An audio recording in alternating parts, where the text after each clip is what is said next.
Okay. So the garden snake. What is? So what? It's a garden snake. How's that anything? It's not that big of a deal. Think. Well, the garden snake's nothing, but think about it. You come to your dacha. You're ready to relax. I mean, like, there's a lot of shit you need to do, but you're ready to relax. And who's there to greet you but a dead meowth on your fucking Wait, porch? so let me ask you something. The cat was dead? Like, Yes.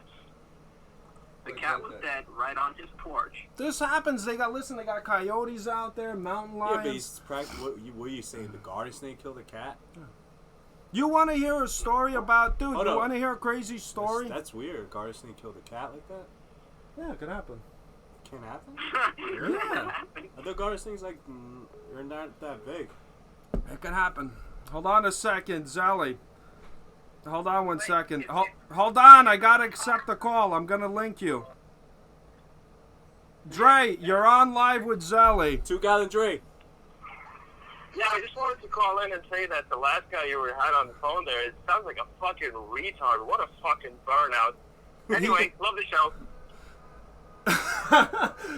he hung up. Zelly, you still there? That sounded like Andre.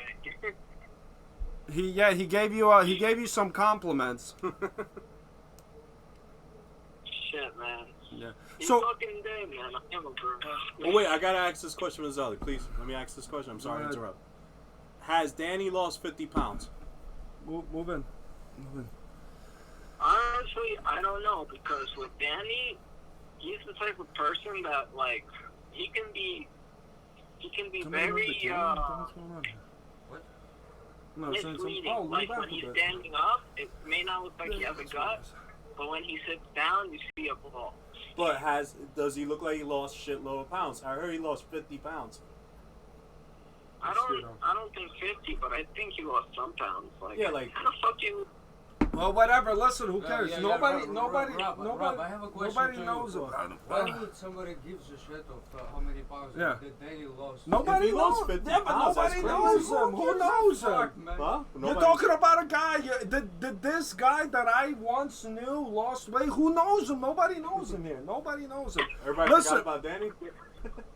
I'm just Yo, saying. John, how come you're not live?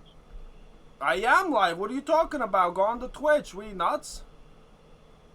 I am on the Twitch. So how's it not live? It is live. It says you're offline. What do you mean it says I'm offline? I see there's 3 guys with guts watching right now, too.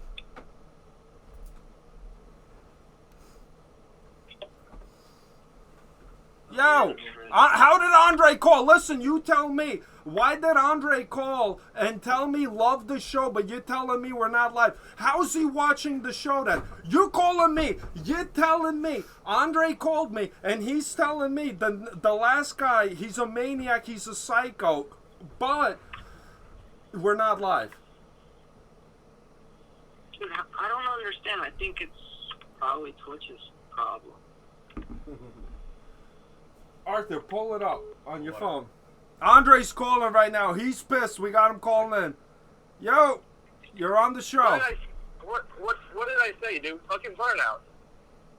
Nelly, do you honestly think that if you wasn't like, do you think that 4 guys want to call you just to talk to you? Of course he's fucking live. I know, but I can't. But for some reason, I seem to be having problems with my Twitch. Why are you having trouble? Are you on? What are you on? Guys with guts. Guys with guts. Zelly, guys with guts. Not soggy sock? No, guys with guts. That's why you're having a problem. You're going on my old account. Guys with guts. I linked it on the Facebook, you maniac. Guys. It sounded like you were yelling guys with butts. No, I didn't say butts. I said guts. Jesus Christ. Sally. All right, yeah, it works because he's going on my old account. Oh, that's a problem. All right, so you want to hear it? Jesus Christ. Sally. Yeah. Yo. Dre. Yo. Ladies and gentlemen, we're on live with Dre. He's working with the Amish people in the heart of Ohio. What's going on with them?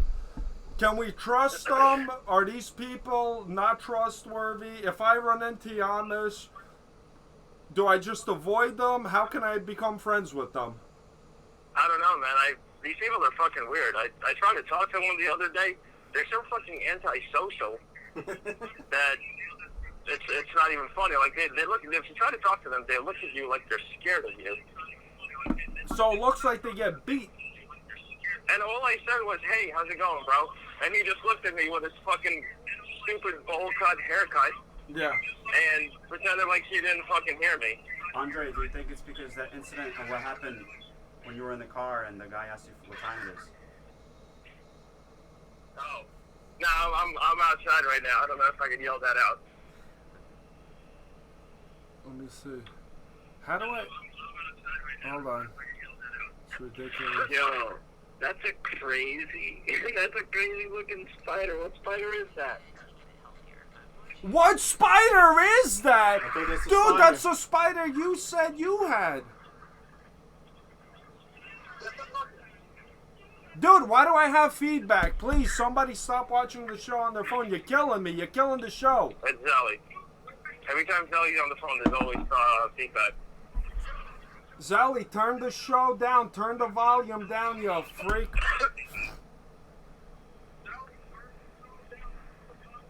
Zally. Alright. Is it better? Yeah, if you turn the Yeah. volume down because you got feedback. I'm hearing my own show in my own house while I'm doing the actual show. On the show. He's on the show. Who's on the show? Artem's back. Oh, so there was a funny... Yo, wait, are you guys upstate? Yes, we're upstate. Yeah, upstate with no cell service. I'm up there. No, they're middle state. Yeah. Dude, so freaking oh my god, I work in the What do city, you mean? dude. I'm upstate. Who's upstate? You're not upstate. Good one. I am. Oh my god. No, you're I'm not. gonna be in now. The fuck you are? I am. Dude, here, do yourself a You're favor. not upstate, dude. I'm telling you. Jesus Yeah, Christ. yeah. Ray! Take it easy, please. God, you're killing me. You're gonna get me a heart attack. Can you bear me too? Here, take this I'll shit. take yours. Jesus fucking Christ. Bro, I'm pissed. I'm in the city. Here, let me tell you something what's pissing me off about the city. I work in the goddamn city. Fucking I take the 5 a.m. train into the city from Long Island. So I commute there, and when I get to the city at 6 a.m., the only people that are out at 6 a.m. are either psychos or freaking drunkards and shit. Yo, bro, I'm talking. Come on, take it easy. Distracting me. Yeah, because I'm trying to tell a story. What are you doing? You got your own show? You're on one show. They're trying to make a new show over here in this corner. Wow. Listen. This is what I'm pissed off at. When I'm going into 7-Eleven, every single day this happens, Monday through Friday, when I'm walking into the city, when I go into the goddamn 7-Eleven, there's a homeless guy standing there, taking up the doors. There's 2 doors. He stands by one door, and he always opens it up for you. Dude, what is this guy, a self-appointed doorman? Every time he opens the door for me, I on purpose go and open up the other door myself and freaking go in and then get my own goddamn coffee. It fucking pisses me off so much. You're trying to learn a new way to make money. No, but that's what they do. I heard during Christmas they expect tips. That's how fucked up they are. Maybe they got their own union. They don't have their own union. Dude, Homeless the union. city, I heard my boss was telling me that the squeegee guys are coming back. The squeegee guys are coming back. That's how messed up the city is. They're washing the cars again with their dirty ass mop water and expecting tips again. Those red bastards. Then They do that shit on the BP. they're back though. They're back. Tell Did you say they do that shit on the TP? Dude, I was BP oil spot. I was fucking so pissed off. I was at the Oh, yeah. what? I was at the halal spot getting some freaking no, not that at the halal. Actually, sorry. I was getting I was getting a bacon, egg, and cheese with a coffee. Блядь, kurva. Bro, what the fuck? I apologize. I deeply apologize, dear viewers, for my intermission. Bro, you distracted Yo, me. If yo, I'm Arthur. talking, you can't interrupt. Did you take any DMT? What? What's the MT? Jesus Christ. Everybody's fucked. Listen, the thing that was pissing me off the other day, I was at the coffee spot. So I'm at a goddamn coffee spot. I'm getting a coffee, and I was getting a bacon, egg, and I was getting a bacon, egg, and cheese too. A freaking homeless person comes up to me. A homeless person. What? Somebody said, "I'm gonna hang up on you. You do it again, you bastard." Coffee. All right, that's it. Done. Anyway, so look, I'm at the freaking bagel place. I got a bagel. Pick up his calling. Yeah. Coffee. All right, dude, fucking asshole, hung up. So anyway, look, I'm getting a coffee and I'm getting a bacon, egg, and cheese. As I'm getting it, there's a homeless person standing there. And they're like, give me $1, give me $1. First of all, when did they get? What happened? Call me back, Zelly. All right, call him back. See. Call me back, Zelly, if you want. So I'm getting goddamn bacon, egg, and cheese with a coffee. A homeless person is asking me that, yo, give me $1, give me $1. First of all, when did they get a minimum for $1? What happened to loose change, spare change, when they get a little bit of change? Anyway, I told him, I said, no, I'm not going to give you $1. I'm like, listen, I work for a living. Why don't you get a job? Oh, nobody's going to hire a criminal and everything like that. I said, dude, join a union, do something. You can get a job and everything like that. Then, yeah, hold on, I'm telling the story. So then I was telling everybody in the line, because there was like 3 other people with me. I'm like, hey, everybody, give the bum $1. Give her $1. Obviously, nobody gave her $1. Then she gets pissed off. She's like, well, at least buy me a coffee. I'm thinking, I'm like, dude, first of all, what do you need a coffee for? What are you going to beg for change faster? What do you need a coffee for? I need my coffee. I work for a living. What are you going to do? Get a buzz?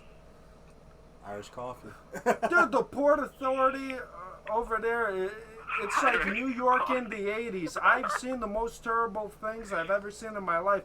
I've seen homeless people washing their buttholes over there, and nobody can do nothing to stop them. They rule the place, you know? Yeah, that's their home. I've seen shit like that around there, especially Penn Station. It's fucking horrible, bro.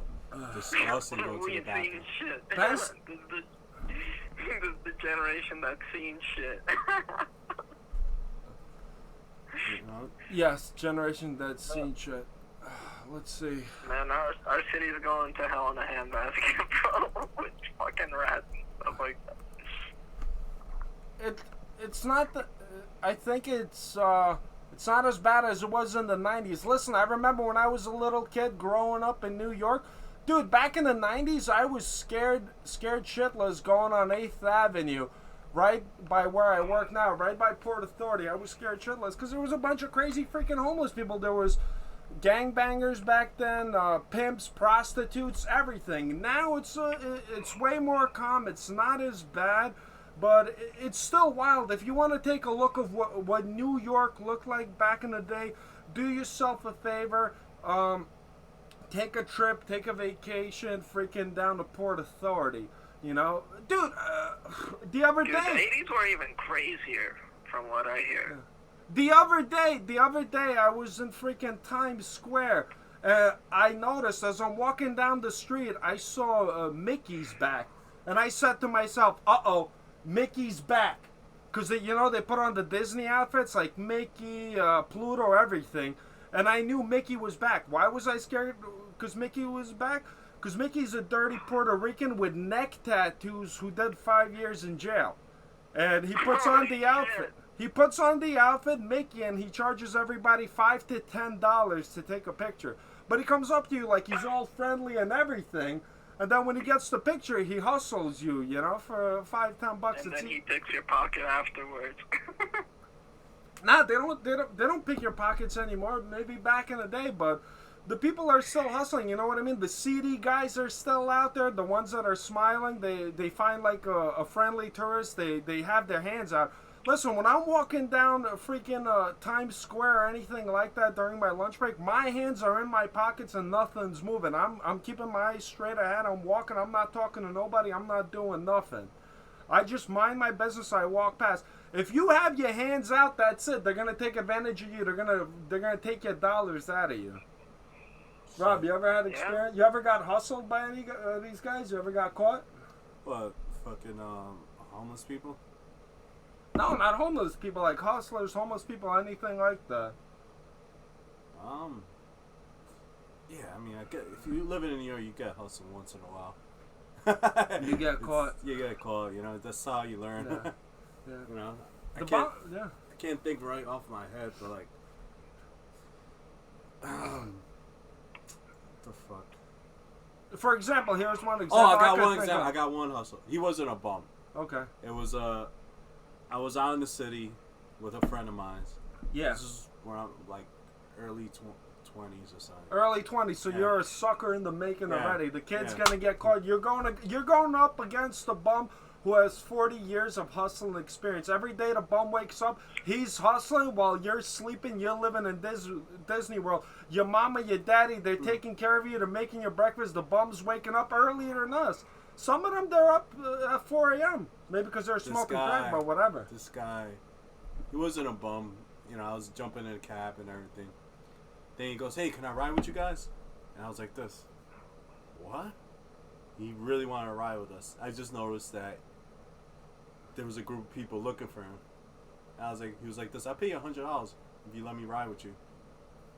So we let him ride with us. While we're riding with us, he goes like this. I was just joking around with $100. So I was like, oh. I was like, get out of the car right now. I'll give you a pack of bogeys.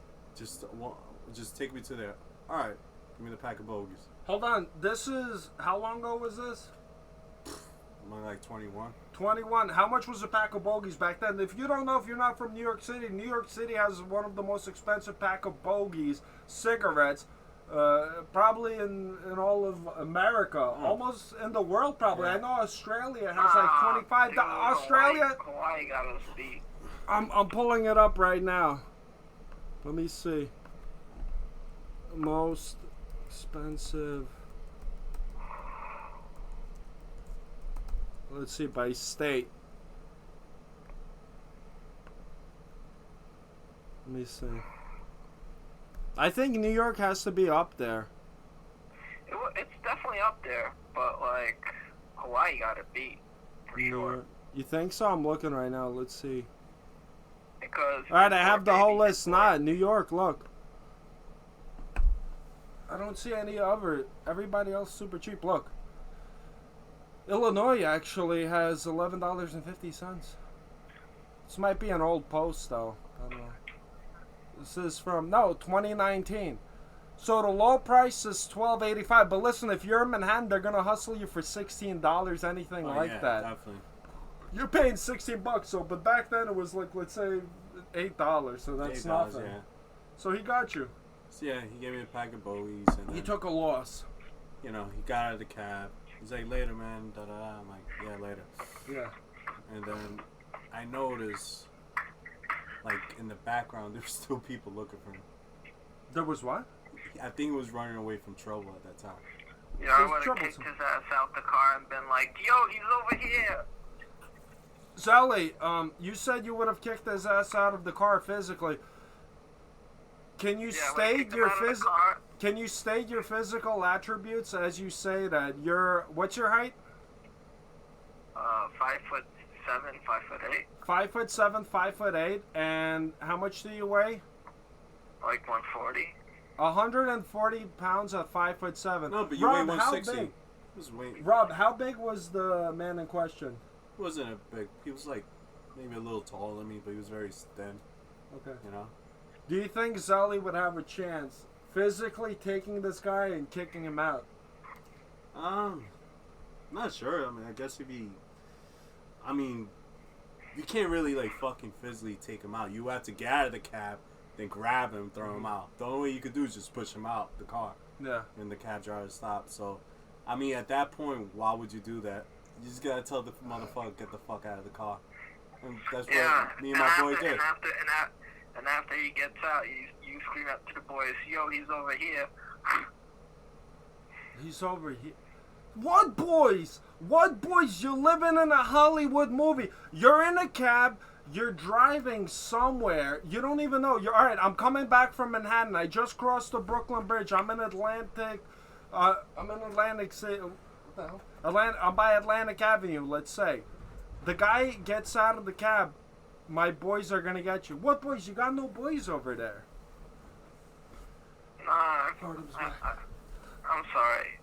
I know. I used to know this bum called Charlie the Bum. Charlie the Bum. 18th Avenue train station. Okay.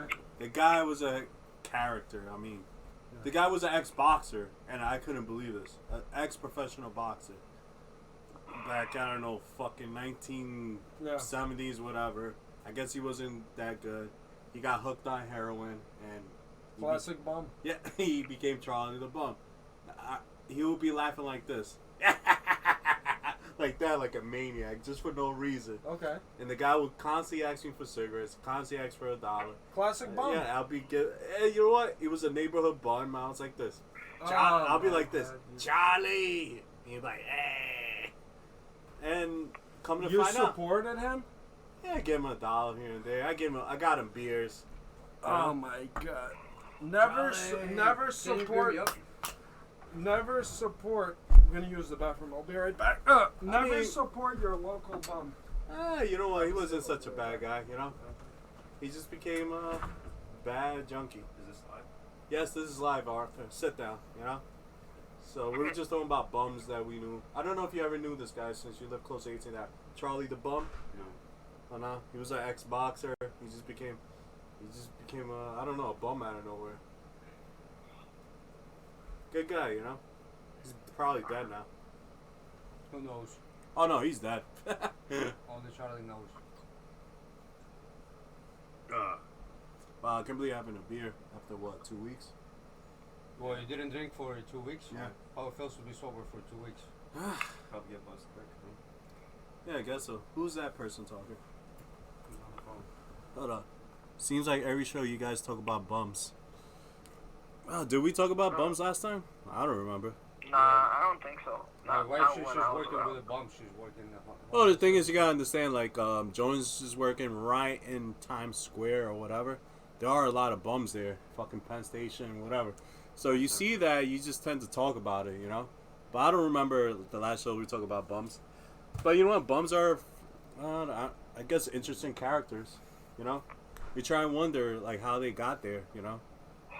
Yeah, there's probably a lot of the hell of a story behind every. Yeah, bum. you know, I actually knew another bum. This fucking lady, this fucking lady, she owned a house. She had her own house I and guess you need everything. the space. You know? I'll move over there. And she didn't need money, but she would go on, she would live on the street, but her parents were rich. You know? Yes, it's a cozy crowd. It's four. You know? Where's Arthur? Move in. We talk about bums a lot, you know? Oh, seems like every show you guys talk about bums. I don't remember the last show talking about bums. I'll talk about bums all day. You work right dude. by Times Square. You know, I work with bums every day. I can't stand them. At first, I felt bad for them. Now I hate them. I got a suggestion. It might be messed up to me, but this is what I was saying. I said, dude, these bums are way too confident, way too pushy, way too aggressive. We gotta tone it down a bit. You know what I mean? Especially New York bums. I feel like a New York bum will beat almost any other bum.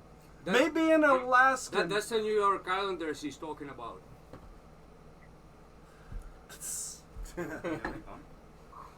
What I'm saying is this. What I'm saying is this. God damn it! Hear me out. Hear me out. What I'm talking about is bum survivability. What I'm saying is, listen, the California bums, they're hippies. They're not bums. Listen, you take a California bum who lives in the summer. They live in 80-degree weather.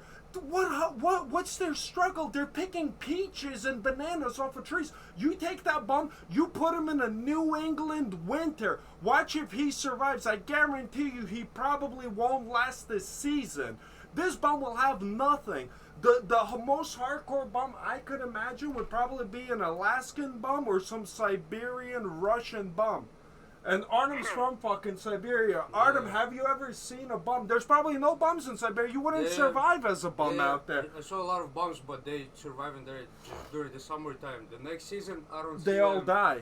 They all die, you think? Of course Yeah, they of do. course, How it's can you minus- survive? It's minus Yeah. for You don't think 40 there's no shelters here? centigrade. Shelters, yeah. Freaking Putin's giving them shelters. Dude, What? he's gassing Once them. they If run out of anything. alcohol, they die. I mean, think about this. They're usually freezing to death over there. All right, but they had like, you tell me every bum freeze to death. They don't find a shelter, a place to sleep, or anything. No, they usually Siberia. find in like a basement. They live in the basements. No, because I'm Sometimes they saying go to hospitals. if every single one of them died, there would be a fucking huge dead population of people every winter, and that you cannot hide. Think Again, about that. I You know? guess that's how Russia gets rid of sick and weak people. Yeah, but don't you think in the news it'd be like this? Oh my God, Siberian winter. This many people are dead in the street and blah blah blah. Yeah, it's on the news. Bro, this is in America. Yeah. Yeah, on the Russian TV. Listen, on the Russian TV, they're gonna put the homeless are dying. Yeah, guess what? Your grandmother that's on fucking disability, not disability, but on pension, she gets like fucking $5. She can barely survive. You think they give a shit about the bums? What? But all right. Let's think about this. She's a bum, basically. Let's- Your grandmother becomes a bum. but In let's- Lithuania, it's but the same let's- thing. Wait. In Lithuania, it's the same thing. The pension is so small that the people can barely survive in these countries. In America, they're spoiled. Yeah, but what I'm trying to say is this. You're telling me in the wintertime all these bums die. How many bums do you think are out on the street? No. Percentage-wise, I don't know how many, but percentage-wise, I counted bums one time. I had to walk from Port Authority to Penn Station. That's about a 10-block walk. I counted 15.5 bums on each block. Per square mile. No, it was 15 bums per each block. Block. Baby. No. Actually, sorry, not 15. 15 bums on either side walking. So overall, it was like 30 something. But it was like 15 fucking bums overall. So you're telling me in Siberia, in the winter, like they find 30 people dead, at least. More. Obviously, you're telling me that won't hit the news or anything? No. Really? Who gives a shit about the Who the poor cares people about who, bums? like, Serial killers. They lost their lives. They're not even gonna show it on the newspaper. Who gives a shit about yeah, the- but I'm Arthur's that, he's shy. I'm just saying, like, Who's that? there's gonna be a street Cairo. full of dead bums there. No, You don't it's, think- it's not that many bombs because of the weather. They're dying every year. They die. Listen, Brighton Beach. Zelly. Yo, Zelly, you're a Coney Island local. How many bums did you see on Coney Island that passed away from when you were a kid? How many bums die a season in Coney Island? Dude, honestly, I wouldn't even know that. Because it's not like I keep track easily. All right, hold on. I gotta call an expert. I'll call you back, or you call me back if you have something to say. Do you have anything to add right now? Nah, call me back. All right. I'm calling a Brighton Beach expert, a man who's dabbled with bums. He knows their language. He knows how to get them to talk. He speaks their language. He walks up to them. He passes. It's probably Andre. How did you know? I'm calling an expert. He has about 20 years of experience. 20 years of experience dealing with these people. You have reached the voicemail box. Son That's of a a bitch. Frank Gallagher. We have him in there. Ask about Zelly's sobriety levels. Well, we already hung up. Let's see. You know they have a bomb you know park what? on the fucking Brighton Beach. In the summertime, it's full of bombs. They have like 30 alkies there. They drinking Smirnoffs. But these bums, it's nothing serious. We have with us, unbeknownst to everybody, a world traveler. a man who now lives in Asia, and would you be able to tell us the difference about our bums and the bums that you see in Asia? For example, me and my wife, we went to Brazil for 1 month. Those bums were like real bums. They were dying. Like if they didn't get food, they might die. How about in Asia? First of all, can you list off the countries that you visited and rate the bummy levels? Like, for example, most spoiled bums. Also, I would like you to talk about the expat bums, because I heard there's a lot of, like, American bums that go there to Asia, and they just run out of money, and they just beg for... So introduce yourself. Yeah, so I'm Arthur. Well, look at the camera. What's up, funny? Camera's right there. All right, so in Asia there's like a lot of bums, but they're not as like intrusive as over here. I guess they don't really bother you that much. But pretty much everyone over there like asks you for money in the streets. There are some like foreigner bums there. It's actually surprising because That's Andre, by the way. Huh? That's Andre, by the way. Says, look at the camera, goddammit. oh okay. It's a little weird. What country? So what country is it? It's fine. They're all just over. fine. They're in Thailand. Lean back. There They're you in go. Thailand, Cambodia. There's not that many bums in Laos.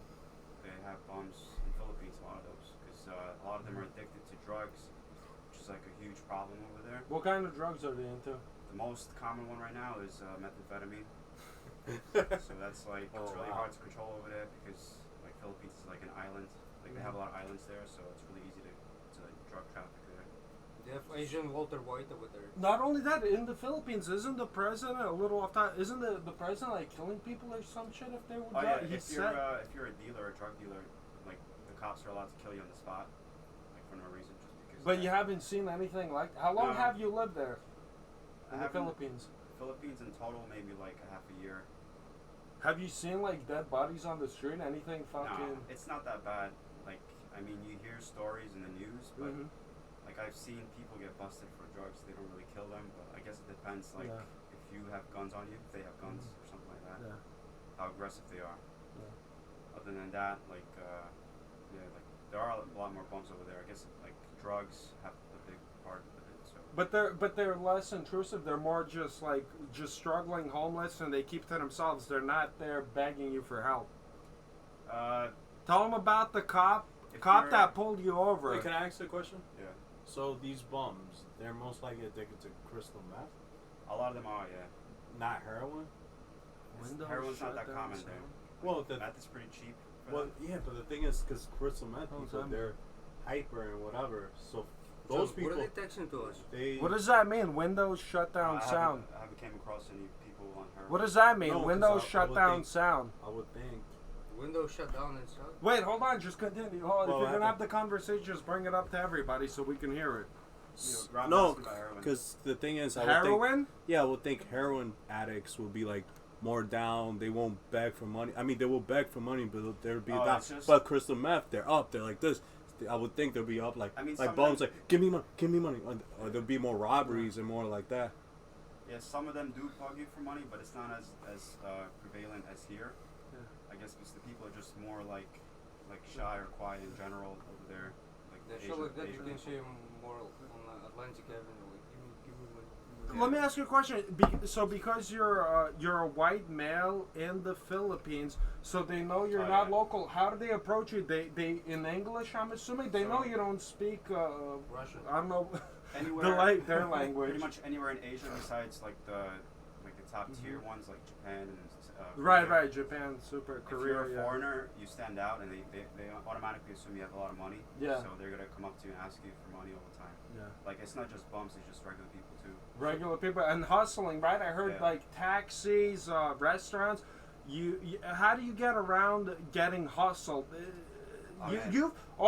you've lived in Asia like a really long time, and you say I've came you know. across like pretty much every single Scam, scam yeah. known to man over there. Let's hear a couple of scams. No, I love it. Let's hear some let's hear scams. some scams, man. Okay, so like in Cambodia, they have these tuk-tuk drivers, these little Tuk tuk. yeah, tuk-tuk basically. Well, yeah.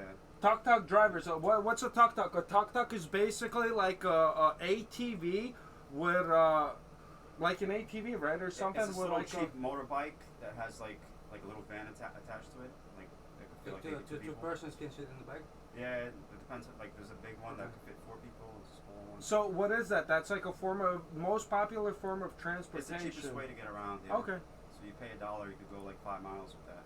And this applies. I'm sorry, I keep interrupting, but let me it's just more say, as you're describing it, can you just give specifics too? Which country is this in, or is this in all of Asia? You know what I mean? They have tuk-tuks in Thailand, Cambodia, and Laos. Philippines, they have something else. They have a jeepney. It's like a big Tricycle. It's like a big truck. Yeah, it's much bigger and it holds a lot more people. In Cambodia, like pretty much, if you're a guy and you don't find a decent job, that's what you end up doing. You become a tuk-tuk driver. Okay. So they get paid like very little for that, and so they try to do like anything they can to get more money. So they'll try to sell you like anything they can, like drugs. Like especially if you're a foreigner, they'll try to ask you if you want anything, like basically anything that you want. Oh, wow. So. It's a survival of the fittest over there. But you were saying scams. So is this a scam? The drugs, or are these like it's not drugs that they sell you? I personally don't have any experience with that, but I've heard people getting scammed when they get drugs. They give them like some fake drugs, and then, Right. or if they give them like $100 bill, for example, they'll give them fake change back, and some people may not notice that, especially if it's like a nighttime. Oh, so it's like bootlegged currency. Right. Okay, yeah. There's also scams that go on in like spas. When people get massages, like the masseuses, they steal from your wallet. They swap like real money with fake money. That's one of the common ones over there. Yeah. Sometimes even the ATM machines, they disperse fake counterfeit money. So that means the people who are supplying those machines, they're swapping it out basically with fake money. I was told to guard your bag while riding the tuk-tuk. Somebody was saying. Oh yeah. That is it true? If you're not guarding, like let's say is it safe to like have your phone out while on your tuk-tuk, or do you experience anybody like little kids running by grabbing and going? Yeah, you have to be aware of your belongings at all times, no matter where you are in the streets. Holy crap! If you're holding your phone out, like on the side of the road, someone could snatch it on a motorbike, and you'll never get it. It's like a fucking Grand Theft Auto fucking... No, it's not like Grand Theft Auto. This is how New York used to be in the 80s and stuff. Like, you couldn't... Listen, even that, you couldn't freaking get your money out. You know what I mean? Even now, back in the day, you took your money out the bank, you better run home. You better make sure nobody's following you.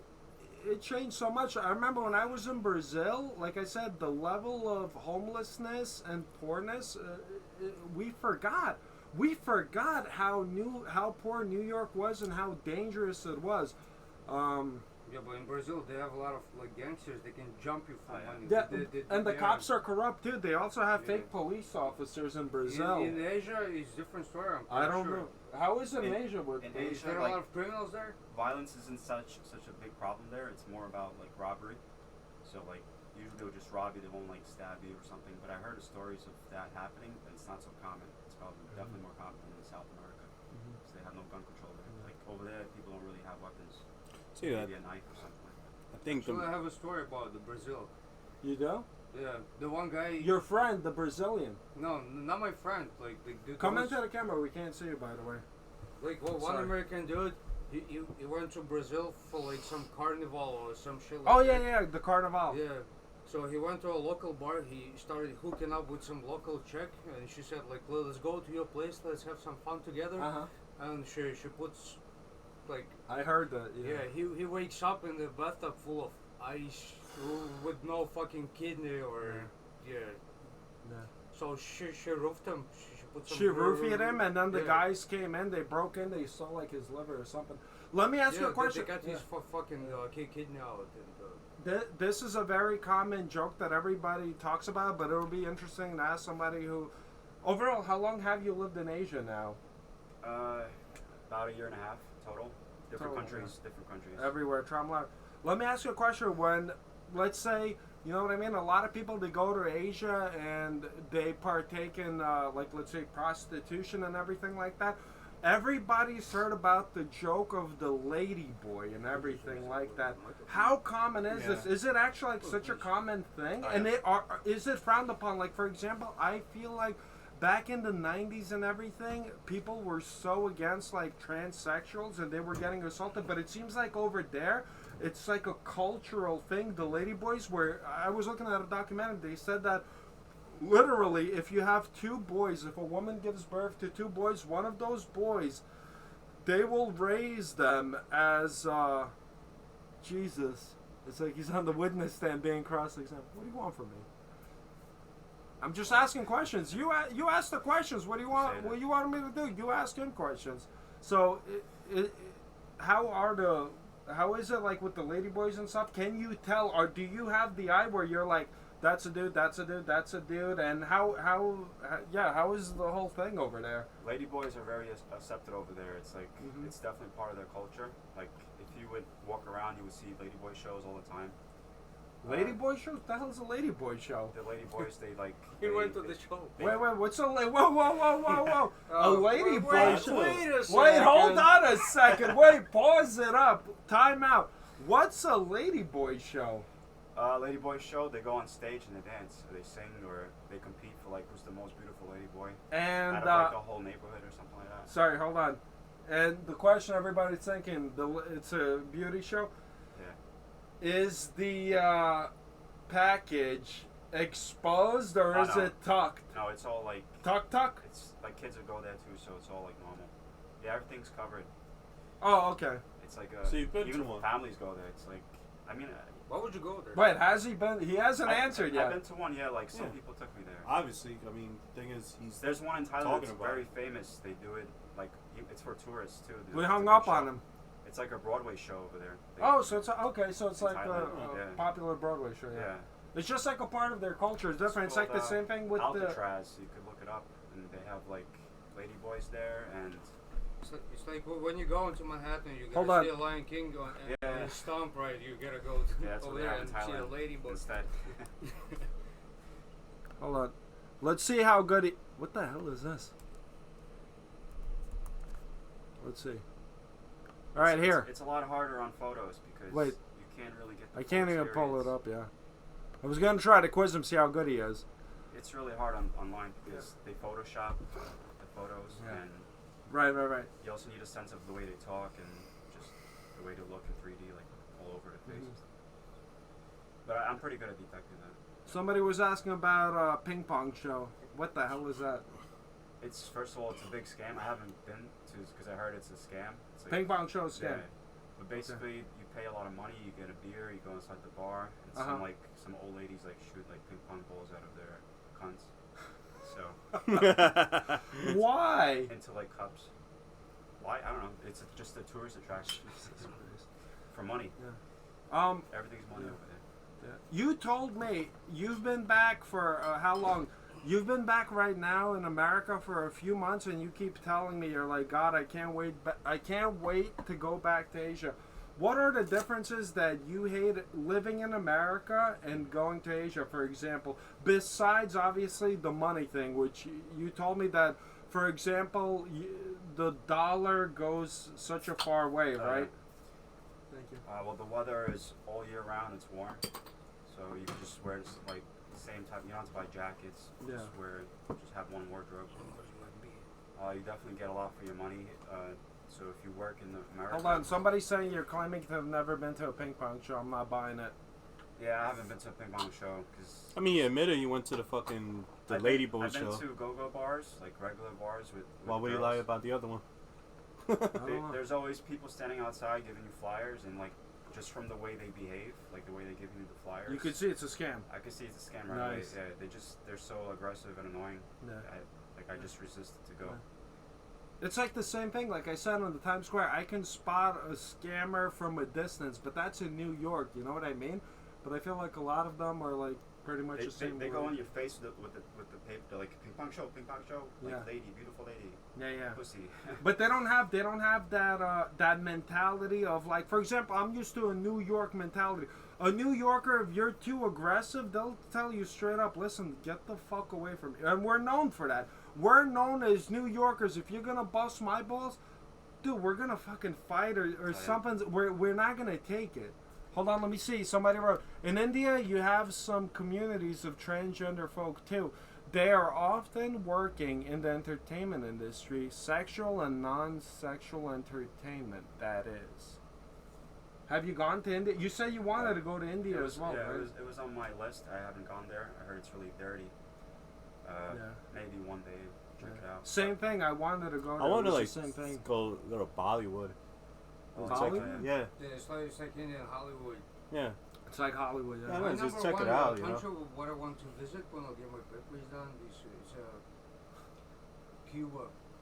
Cuba would be nice. But what else about Asia can you tell people who are thinking about possibly moving there or going there or anything like that? Anything specific? Like, for example, like, let's say, what caused you... I understand, for example, like, you took the risk, you went to Asia, and I've done that, too, where I went to other places, and instead I come back and I'm like, you know what? I miss America too much. I have my family here and this. What caused you to make that change where you're like, I'm here to make the money. Once I get my money, you go. That's his you beer. want to just live there. That's why his shirt looks so sick. Yeah. Beer. I wanted to go to like the furthest place possible, so I decided to go like all Why? the way across the world. Just to see how it is. Where are you trying to different it just- is. No, somebody Right, said right. Autumn shirt looks sick because you have your Okay. beard there. So what? The color, yeah. look. The climate's like completely different. The people are different. They're much more friendly. Yeah. The streets are more lively. Like in New York, if you walk around, I get bored of seeing the same thing all the time. It's too clean for me. Why New York is too clean. Yeah, Dude, like go out there by the Hudson River. I was out there the other day. I'm working overnight at the Hudson River. I'm walking down the Hudson River after I finish the night shift work because I have an hour and a half until my fucking train comes. So I'm walking down. Dude, I'm dodging rats the size of like freaking Cats. like cats, dogs, and I would stuff. say like if you would go to like Philippines, for Rat size example, of a dog, man. the city of Philippines, like cities of Philippines, they're like the same as New York, like in the 1970s, pretty much. You get the old school, the Mountain Dew bottles in the glass. The music they play is like from that time, and like just the way everything looks, I love it. It's like How are the people? You know what? You know what I always like. For example, there were shows like the In-Betweeners that made fun of the expats, like the Americans that come there with the dreadlocks and they're surfing and they're hippies, and they made fun of them for being like, you know, super fake and super phony. How do you find the people and the friends that you made over there? How are they over there? it's hard to distinguish the ones that are sincere Mm-hmm. because they could be just out there for your money. Because if you look like a foreigner, so but there are people that are also very nice. I mean, either way, they're going to be really nice too. There's people that offer you drinks for free, like you just walk in. Are you talking about expats or like locals? These are too? locals. These I'm talking about only. I don't really like. I wasn't really hanging out with too many expats over there. Really? A lot of them are convicts actually. If you go to Thailand, What? if you hang out around the bars, there's a lot of convicts there because, like, especially from Australia, it's so nearby. A lot of them go to. What type of conventions they have? Like, Wait, how come if you- convicts go there? Well, they. Well, like, yeah, mostly, I like, can from imagine. Australia, they go there to hide out. I can imagine, bro. Oh, so Yeah. you mean that they just ran away before they yeah. got convicted? Yeah, So right. Yeah, they're I mean, like you're they're there. convicts that were not convicted, basically. Yeah. You mean? So. What they- type of they charges overstay you their think? Yeah. sentences. How do you know Anything, about this? murder, drug How do you know? trafficking. Oh, you hear it all the time, like through people on the news, and if you know some people, like I met like friends there that know people that are convicts, and they tell me stories, and So- I've seen people like they do, like the ones that are on drugs, they just tell you right away, they don't care, they're all crazy. They're So- all so they're just strung out on drugs, and a lot of them are Like- mostly Australians. Especially like in places where there's no cops around after 6, like they come out at night, like in Cambodia. Jesus Christ! Wait, hold on. And if they're all high on like meth or something, they'll tell you right away the truth, like everything about them. Like I just murdered somebody, and like I'm here. They don't care because they know they will get away with it. 'Cause And- no one's gonna stop them there. Have you had an experience like that? Yeah, I actually did in Thailand. Holy once. crap! Can you Yeah. tell us about this? Walk us through what's going on. In Thailand, there was a bar, north of Thailand. So there was a guy there who has a brother who was a convict, and he told me how he killed people in his home country, and he's hiding out there, Holy and he's running like illegal businesses there in Thailand now. Like what? I gotta ask a question. Hold on, wait, hold Drug on. Just trafficking. let him finish. Yeah, drug trafficking Yeah, it's the mostly. same thing. Holy crap. I gotta ask a question. Here's the That's thing. some tough shit right there, man. There. Dude, that's some crazy. Well, I gotta ask a few I didn't questions. know that and it's First, like first question. Why are they telling you that they murdered somebody? They're on the run. If Well, you murder somebody, Well, the last thing you want why to would he say, say that? Well, first of all, to scare people. I don't know. Cause that's a valid point. yeah. It could first be. of all, they're high like most of the day. Two, they get pretty old and they just lose their mind. They don't really give a shit what happens. So it's Are just drugs a big old- problem a lot out of them over are- there? No, Oh, yeah. I think he was lying. Why would he Yeah. like say some shit like that? yeah, because if I don't- I know. Look, I If say I would he's never will. wanted- But if I kill somebody, I would never tell a soul about it. No, hell no. Yeah. But you know what I mean? There's maniacs out there, and he's saying The that thing over is- there they're addicted to like crazy drugs. So some of them, they're, you know what I mean? I think they Yeah. left everybody they know, and they're out by themselves, and they're just getting messed up Well, and it's doing drugs. also I mean, while if they're you on the kill drugs. somebody, there would Hold be on, a just let them finish. secret. Sorry. Yeah, while they're on the drugs, they probably first started out and told themselves they don't want to tell anyone, but over time they started losing it. They kind of feel guilty maybe inside. They want to let it out. They want people to know. Yeah, that's They also true. want to claim authority. Yeah. And they just get to a point where they stop caring and like they just want people to know because it just makes them feel better. And so yeah. But as they tell him, Rob brings up a good point. Are they telling it just to tell the story about how they kill people, or are they like sitting there like a kingpin at the bar getting drinks and you can sense that everybody's like scared of them, where they're using that as like leverage to be like, yeah, I killed someone, and everybody's like, oh, don't mess with that guy, yeah, don't mess with him. Yeah. You know what I mean? Is it Yeah. like that, or is it's it like? possible, it's possible they're trying to get some authority there. So that some might not but be. I believe it. You can just tell from the way they look. They look crazy. Okay, I believe you. Then And they're you high. mean like they look You can like just tell right, that right. person's not normal. Yeah, you They could tell probably did that kill they did. someone. So, second question: Why do you want to live in an environment like that? Yeah, what the hell? What is It's that? not everywhere. It's just if you go to like shady places, like if you go to a bar late at night, you'll find those people. Well, it's kind of the same thing in New York if you go. But the thing is, Yeah. you're so fascinated to go back there. It's okay to have a trip there. No, but Oh, I yeah. understand. I am too, in a way. I kind of dig it. I dig it too. Like for example, when it's too safe, like it's basically like an adrenaline rush. Like it's excitement and stuff.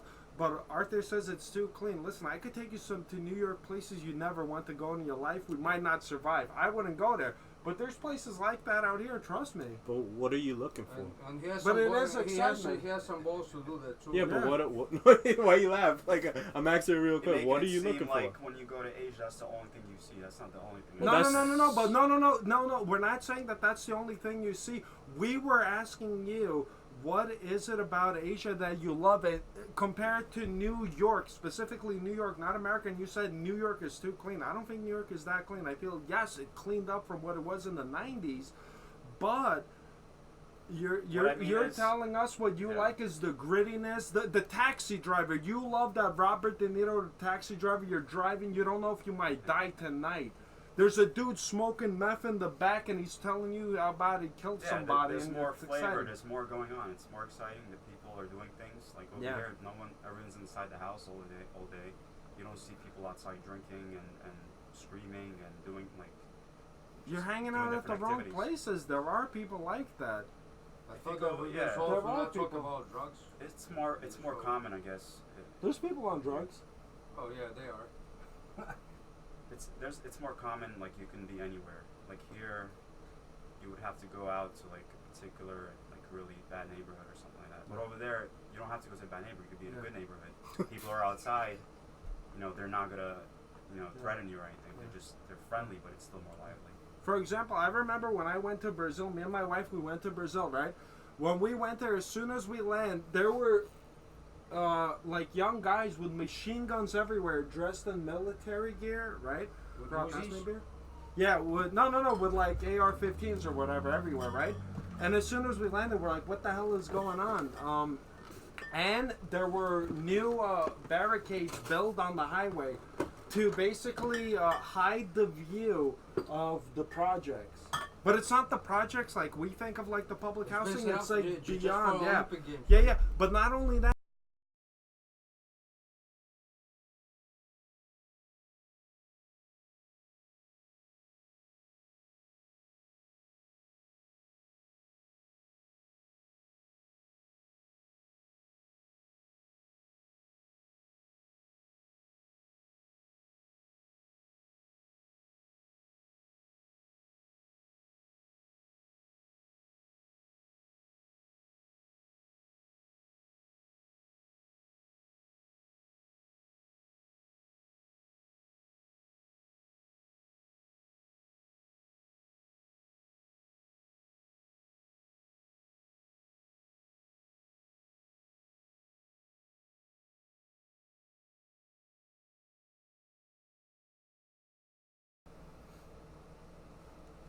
Let me know if it's working right now.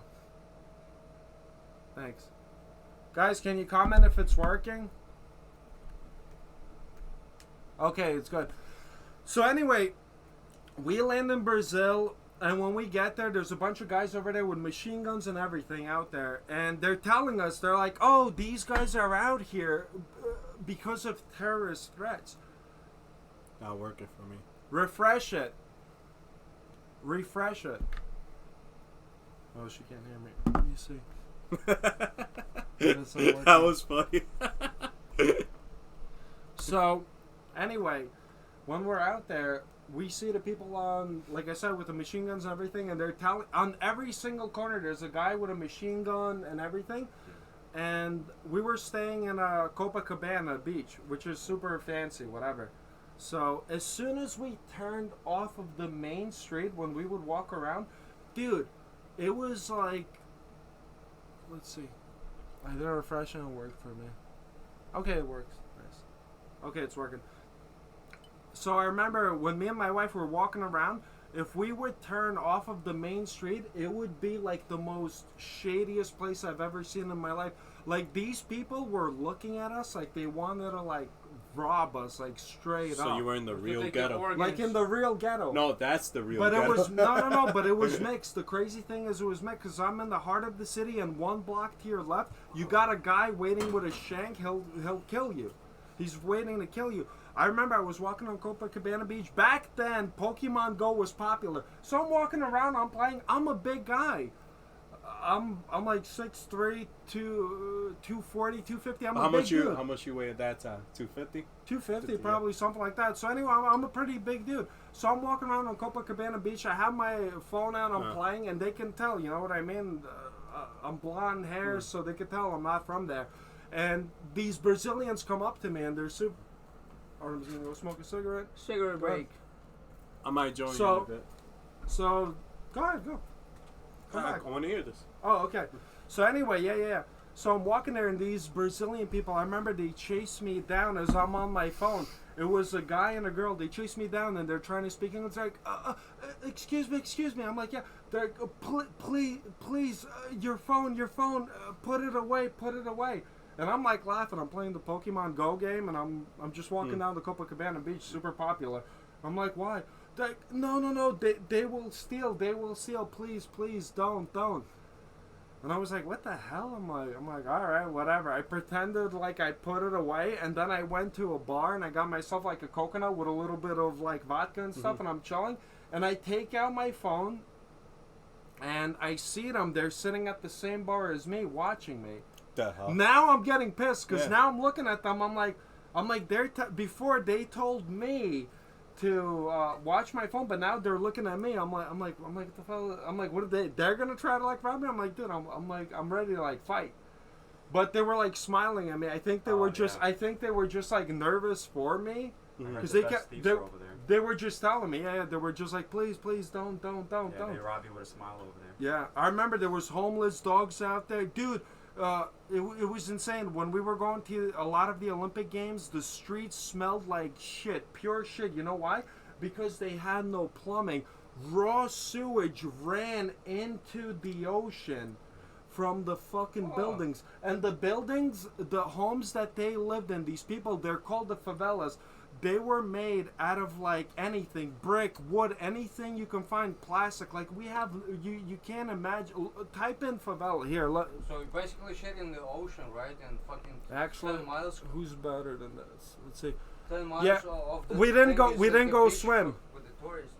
We didn't go swim. No, Robert, возьми пиво. Let me see. Grab my beer, he said. No, grab my beer. Joe, that's your beer? No, here, grab him. Yeah, from the box. Here, go ahead. Go. Alright. Go smoke a bogey. Here. Let me see. Here's a favela. Basically, if anybody wants to know what life was like back then, or it is now, you could look at the City of God, the movie. City of God covers it, I think, pretty well over there. It's like really rough and stuff. And the crazy thing is the distance. Like, for example, I feel like in New York and America, it's a pretty wide distance. Like for me right now, like let's say we're in Brooklyn, the closest hood is about 20 blocks away. It's far. But when we were on Copacabana Beach, you would, if you just went 1 block to the left, like you would be in like the worst hood ever. It was crazy. It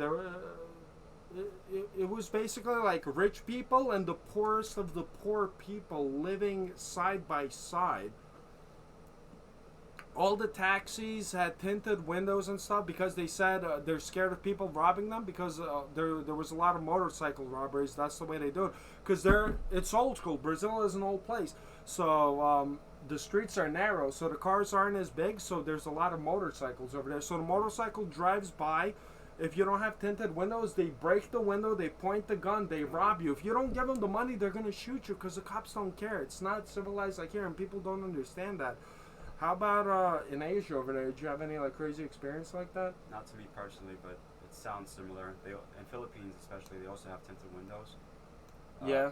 I think for similar purposes, but I don't think they have like bad like gun control over there. Okay. Nobody really has a gun. Maybe like the big gangsters over there that sell drugs too, but it's not that like they rob you, but they don't rob you with a gunpoint. Mm-hmm. For example, all right. So you lived in which countries? You lived in Thailand, yes. The most classic. Cambodia. Yes. Vietnam. Vietnam, Laos. Laos. Indonesia. Indonesia. Malaysia. Malaysia. Singapore. I've been to. Singapore, Philippines. Singapore is expensive, right? Yeah. Philippines. One of the expensive countries there. South Korea I've been to. Is there? Oh, you said it's actually funny. I never realized this. This is a pretty. I think people would like to hear about this. You said as like an American, you experienced a lot of racism in the South Korea. It wasn't direct racism, but you could tell that people aren't as friendly when you're walking around in South Korea. They don't really want to like talk, I guess.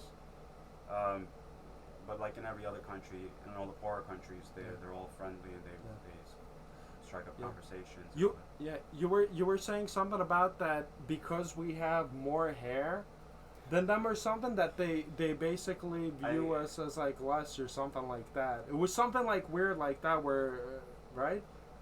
Someone told me it wasn't in South Korea but in a different country that there are rumors of South Koreans describing white men as inferior because they're hairier. So they're more closely related to the monkey. Right. Yeah.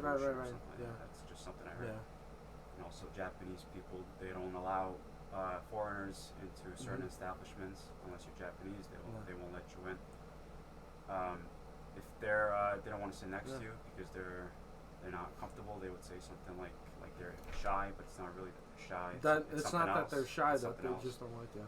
Yeah. It was funny. My wife, she went with her dad to Japan. Actually, Tokyo. I didn't have the opportunity to go, but when she went, and I knew the Japanese were nationalistic, but it was funny. They had some like exclusive Japanese restaurants. So when they went in, because they weren't Japanese, and there were open seats that you could sit down and eat, but they would just not serve them. They would tell them, no. Like we're full. They would basically like kick them. They would kick them out pretty much because they weren't like Japanese and stuff. It's very interesting. I haven't been to Japan, so I haven't seen it for myself. But I heard a lot of stories of that. Yeah. Like a lot of expats talk about that, where they do have like the exclusive, like the Japanese restaurants. If you're not allowed to go there. It's crazy. Yeah. From all of the Asian countries, which one stuck with you the most? For example, for like settling down. I know you said you don't want to settle down, but if you had to, like, let's say top three countries. If I had to settle down, I'd probably settle down like in Thailand because it's not too poor and it's not too rich, like compared to like South Korea. Right. So. But isn't it flooded with tourists? Like in the movie The Beach, everybody saw the movie The Beach. It's like, you know what I mean? It's probably so much worse now. There's a lot of tourists, but I mean, there's also tourists here in New York City. Like if you go to Manhattan, of course. it's the same You're thing. right. If you're in Bangkok, you avoid the. Yeah, you could. There's like neighborhoods where there's no tourists. You can go there, and the prices are lower, so you could, go to the grocery store and everything's fine. There's you know, crime isn't really bad at all. So if you had to, you would pick Thailand, right? Yeah, I would most likely pick Thailand. Mm-hmm. But what about now? What's your plan now? Where are you gonna go? Which country are you going to next? Next, I'm going to Ukraine in a couple months. Okay, so now you're doing Europe because it's cheap over there. It's a plan between me and Yeah. a couple other guys. Mm-hmm. Yeah. We're gonna go there soon, and Yeah. I've been there before. It's a nice place too, Ukraine. Yeah. It's still out of the European Union, so the prices aren't like too high. You don't need to use the euro. Yeah. So for you, the main thing is basically survivability. You come to New York to save up money, and then you go to another place where the dollar stretches Right. way further. Yeah. I would recommend also checking out South America. I heard like Uruguay, I think if that's right, if I'm not mistaken, like Brazil, like those places. There's a lot of people that actually move over there, and your dollar stretches really far. Yeah, I definitely want to check out South America, but I was supposed to go there next year instead of Asia again, but I decided to put that on hold because I want to learn Spanish first. You want to learn Spanish? Yeah, it's one of the easiest languages to learn, and I think I will have a better experience overall if I can speak it fluently. So I'm gonna try to pick that up first before I go to South America, because there's so many countries there where you can speak Spanish besides Brazil. Brazil, you don't speak Spanish. Yeah, you speak Portuguese. Yeah, it's Portuguese over there. Yeah.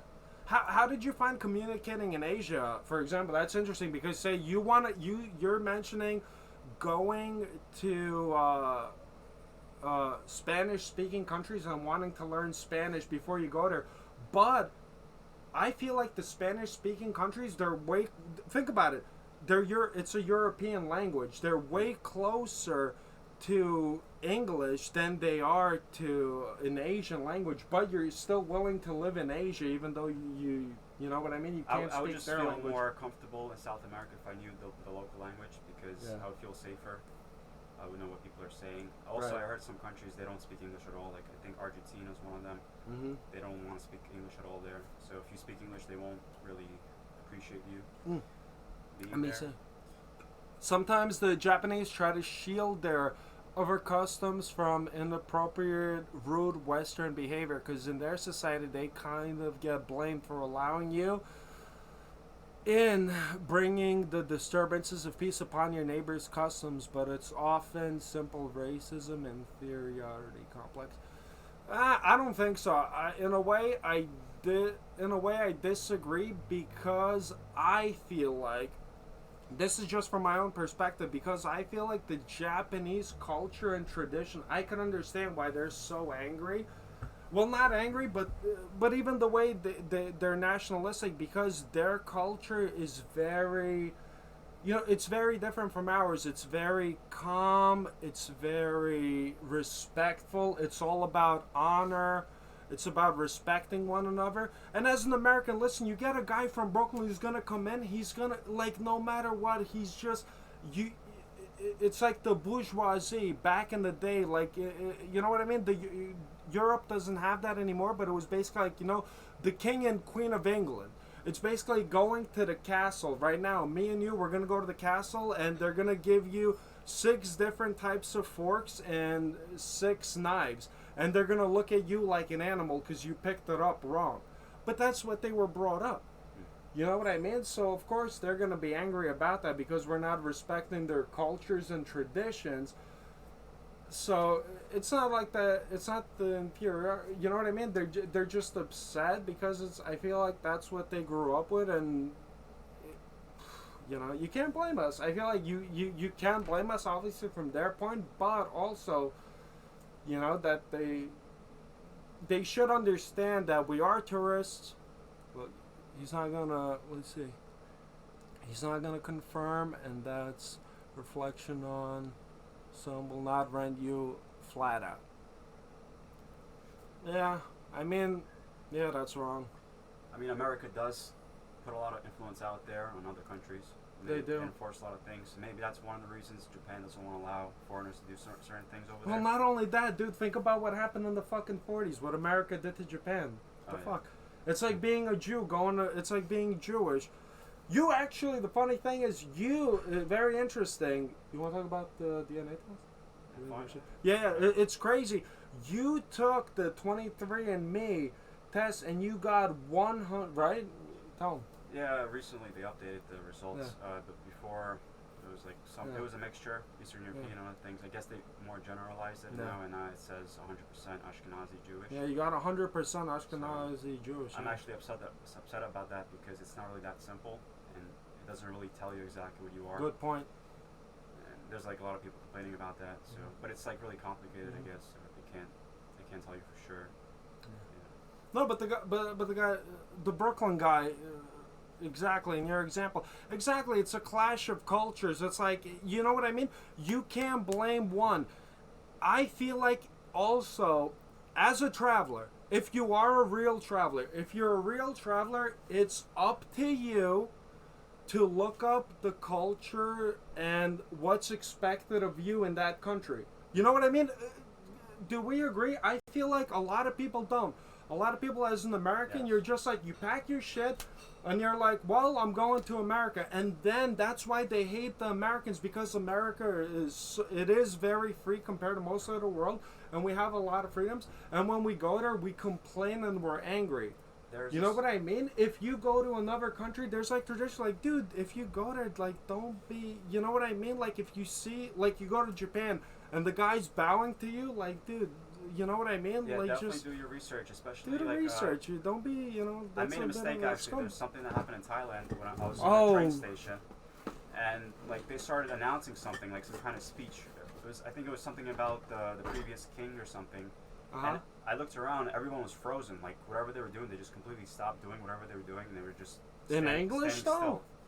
No, it was in Thai. Okay. So, but everybody froze. Yeah, everyone froze, and they were just like kind of like quiet, like I guess like mourning or something like that. Yeah.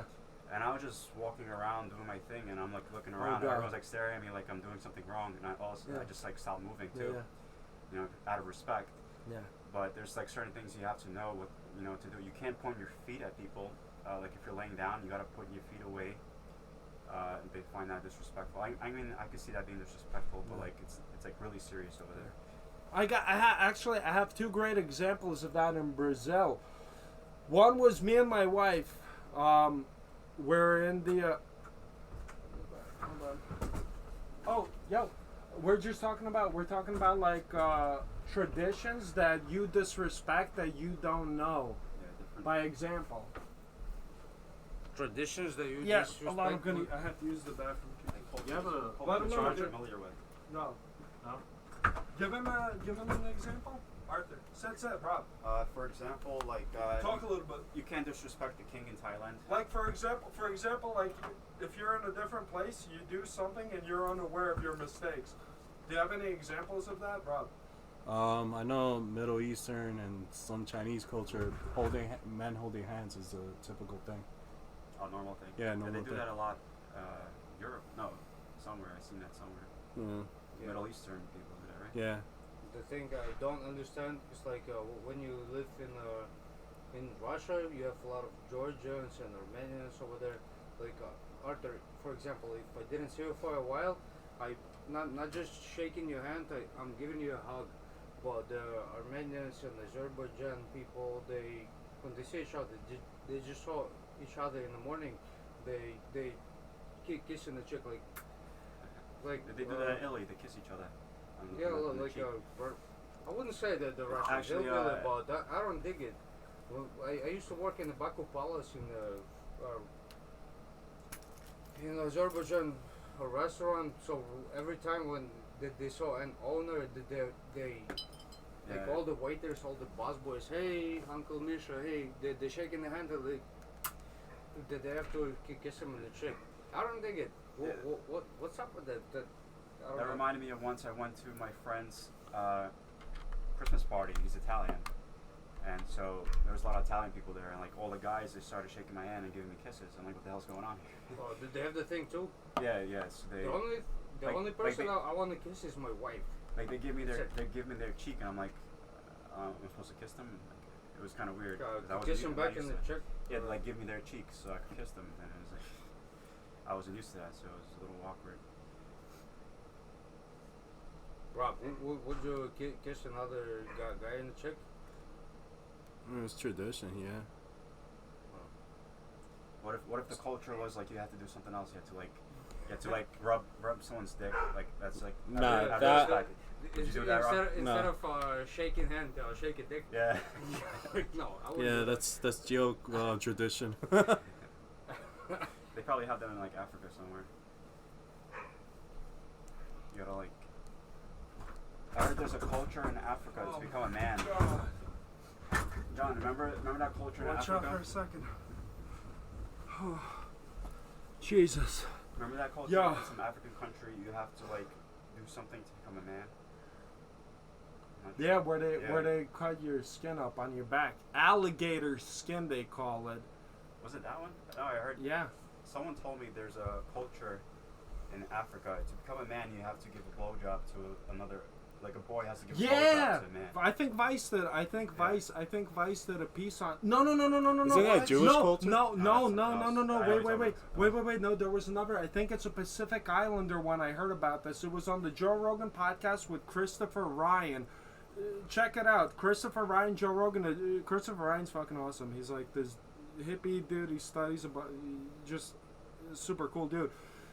He was talking about a Pacific Islander culture where a dude would jizz in another guy's mouth, and I think the guy would have to like hold the jizz in his mouth or some weird. What? It was so weird. It was. I forgot what it was. It was like something like that was Damn. basically like That takes it to another level. yeah. It was very weird. They had other things too. He was talking about like in the Pacific Islander culture. Some of them. They had like a culture where they would share their wives because all of them would go to war. And when they all would go to war, because they would sleep with each other's wives, they didn't know who was going to die. So because they slept with each other's wives, whoever died, they all took care of each other's wives. You know what I mean? And the kids so nobody knew whose kid it is, this and that, but whatever. So it's like the what gladiator country was that, shit. John, you talking about? It's like the gladiator It's shit. like somewhere in The Indonesia. guys were having sex with I'm each sorry, hold on, one guy at a time. It's at the gladiator shit. They all had sex with all the Oh, guys, pause. so they can. What kind? Gladiators? They had Yeah. sex with guys? What? Yeah, Get your phone out of here. Put it on the side. Gladiators had sex with guys? yeah, because the war. So To me, hold on, hold on. We were talking about the cultures. This is what happened, so I don't forget. When we were in Brazil, this is hilarious. Hold on. Change the subject, You got it please. I'm right. getting queasy from the vodka. Don't need juice stars. We are. So anyway, we're talking about like the different cultures we didn't realize. So because we're in New York, listen, this is the type of mentality you have as a New Yorker when you get on the subway. What do you do when you get on the subway? Sit down. Before you get on, what do you do? What's the first thing you do as the trains pull in? You scoping out the seats, right? I scratch my ass first. I scope out the seats. As soon as I scope out the seats, I run for it. If the seats are full, I can already know. Right away, I start profiling. I'll admit it. I start profiling right away. If I'm in Manhattan, yo, what the fuck? What the hell was that? What just happened? The battery's off. Can you, like, Whoa, what was that? Dude, why did it turn off? Or, Arn, can you like Jesus. move the AC vent? Hold on. Oh, God. Move where? Alright, hold on, Like, don't do away that. from me. Oh, that's not the Yeah. reason I to don't turn know. off. I don't know what the hell happened. You Oh, good so now? anyway, Yeah, look. that's better. So anyway, if I'm in the subway in Manhattan, I start profiling right away. Let's say I'm on 42nd Street, right? As soon as the train pulls in on 42nd Street and I'm trying to hit downtown Brooklyn or something, as soon as I get on and I got no seats, as soon as I walk in, I start looking around. I start calculating in my head. I'm like, all right, we're going from 42nd Street and I'm going into Brooklyn. So I know there's not going to be any like super rich people or there's going to be any like flamboyantly gay people. So if I see any flamboyantly gay people or any like super blinged out people, I already know that they're getting off either in the Village or they're getting off in downtown. Dude, 9 out of 10 times, I swear to God it works. Because I walk up to them and I wait for them. It's Like for example, like let's say if I'm going to Brighton Beach, if I see a Russian and I'm catching the B train in Manhattan, I'm not going next to them because I know they're riding the train all the way to the end. You learn these tricks after a lifetime of riding. Yeah, I used to do that when I went to Hunter College. Like, I would know a bunch of Chinese people get off like at the Chinatown. Yeah, exactly. So I would be just waiting next to a Chinese person. Yeah, exactly. And it worked like maybe 8 or 10 Yeah. times. So it was funny. So when I'm in Brazil, I thought it's fair game. What happens is me and my wife get in the train. I run in the train. I sit down. I grab the seat. I'm sitting down next to my wife. We're sitting down. A bunch of Brazilians come up to me. They're like, "Da-da-da-da-da." They're saying something. Ego. I'm like, bro, what's up? They're pointing at some girl, at some woman, and they're like, basically, like, give up your seat. And then I'm like, oh shit. I'm like, damn up. And then now I feel bad.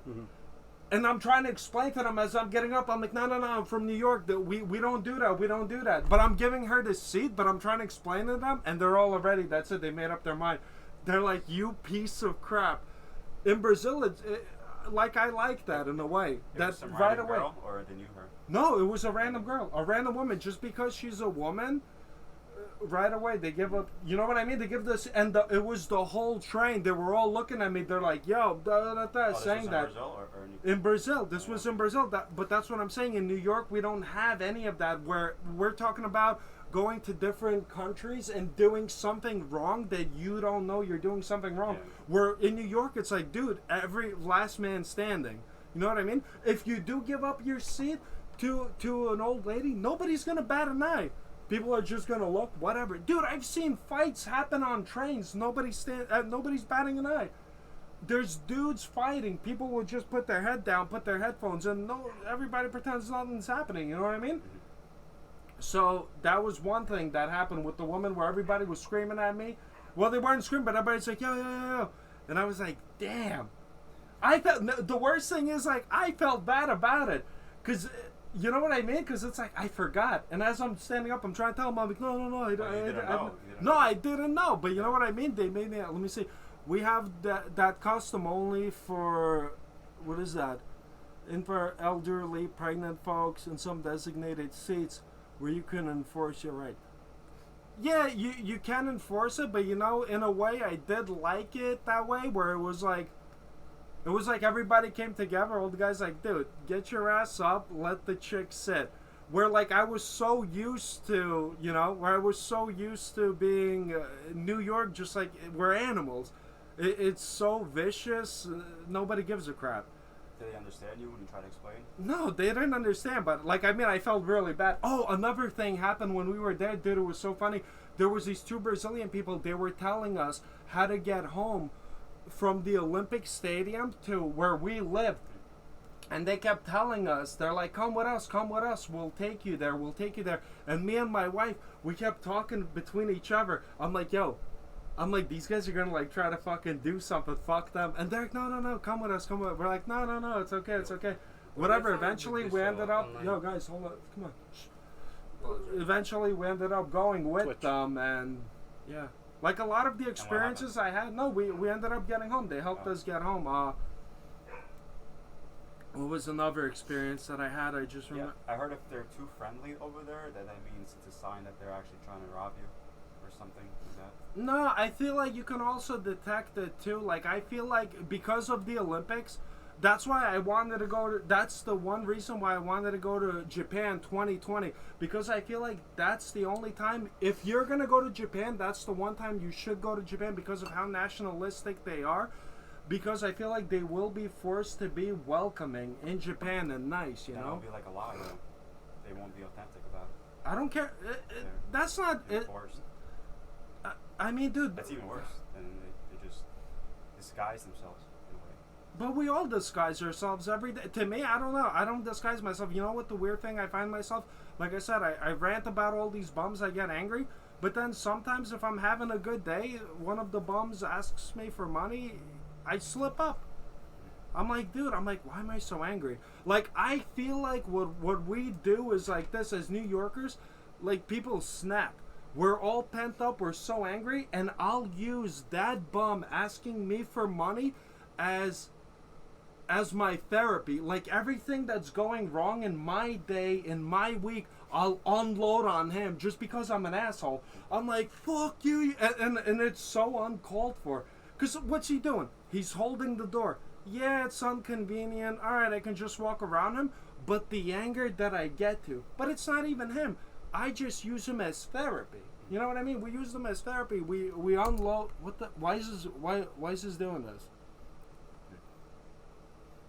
Let me see. Jesus, scary. Like in Russia, where they had those courses, how to be friendly to foreigners. Lol. Yeah. Well, yeah. You know what I mean? In Russia.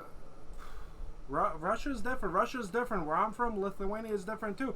I remember the first time, listen, when my uncle came from Lithuania to America and we went to a restaurant and the waiter came up to us in America and he's asking us like, hey guys, how you doing? How's everybody doing? What can I get you? How's everybody? And he's smiling and he's just smiling and asking us to take our order. You know what I mean? After he leaves to take our order, my uncle leans into the table. And then he's asking me, he's like, what's this moron smiling at? In our culture, because of how dark the history was of Eastern Europe and, well, he's from Germany. Freaking even Eastern Germany too. You know, the West Germany, they had it good, but because those times were so rough, you didn't smile for nothing. Because there was nothing to smile about. If you smiled, that was a sign of weakness and you were viewed as an idiot.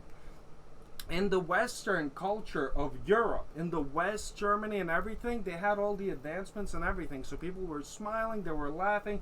You had art advancements. In the East Germany, in Lithuania, and all these countries that got taken over by Russia and everything, dude, nobody smiled. You had nothing to smile about. If you smiled, you're an idiot. You know? You're looked down upon. Let me see. Durak, why are you smiling? Something wrong with you? I am from the Northwest. Why do they call you Durak? No, he's just repeating what I'm saying. He doesn't understand. Lithuania doesn't speak Russian.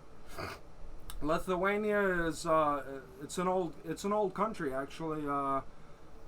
Lithuania is actually quite similar to Prussia, which was like Germany basically. It's basically Poland. No, it was Germany. Russia? Prussia was Germany. That's why Hitler invaded Poland.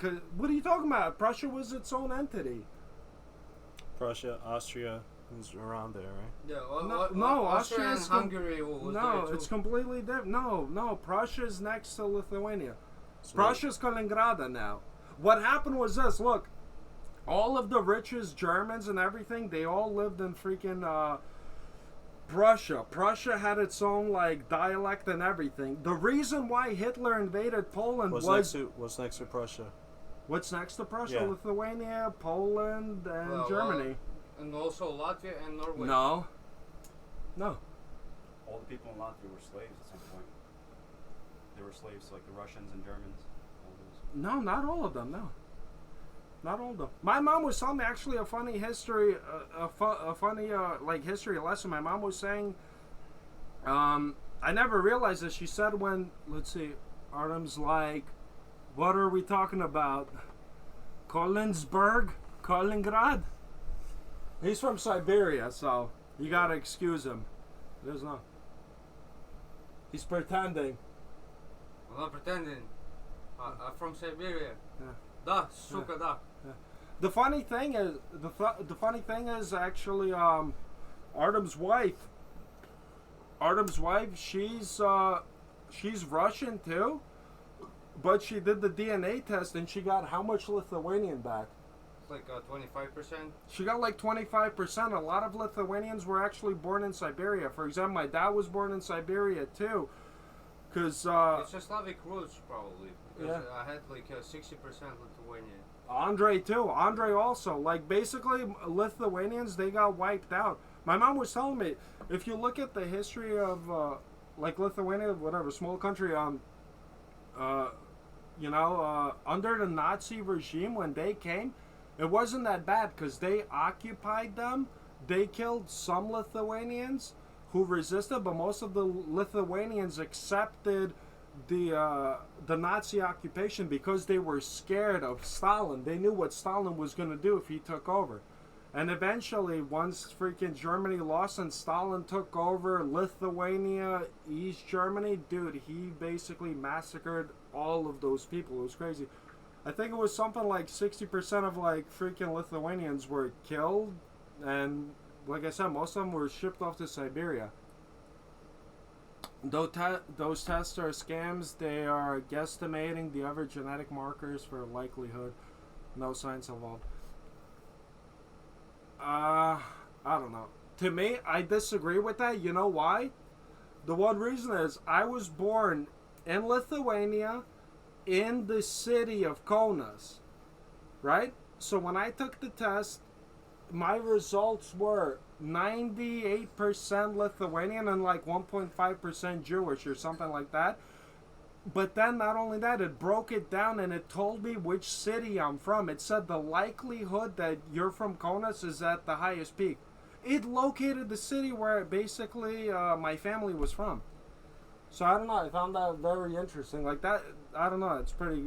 That's pretty accurate from what the history that I know of my family. It's the DNA ancestry, right? Wait, I did the 23andMe, yeah. Yeah. Where do you think Choose the it too. Ashkenazi came from? One of my great grandparents probably had like a bagel or some shit. So actually, they should show me that I'm 4% Native American. How would that happen? That could happen. You never know. Rob, he has a funny history. He's German. No, it's half Persian, half black. No, well, what was your results, Rob, when you took them? I forgot, like 35% Native American, 28% from Spain, and then 23% Balkan, Italian, black, and Any Native American? yeah, 35%. Is that enough to like get like tax-free? No, the tax free. No, It the is, tax but, free. like, They you gotta can't- go through a whole process. No, you have to prove it. It's the same thing.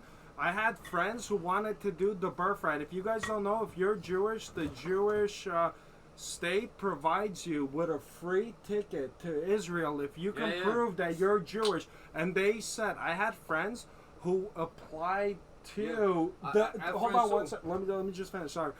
They applied to get the free trip through the DNA test, and they told them, they're like, we don't accept the DNA test, even though it said that they're like super Jewish. No, but yeah, but it's You actually, here's the he's thing. done it. Arthur's done Here's it. the thing.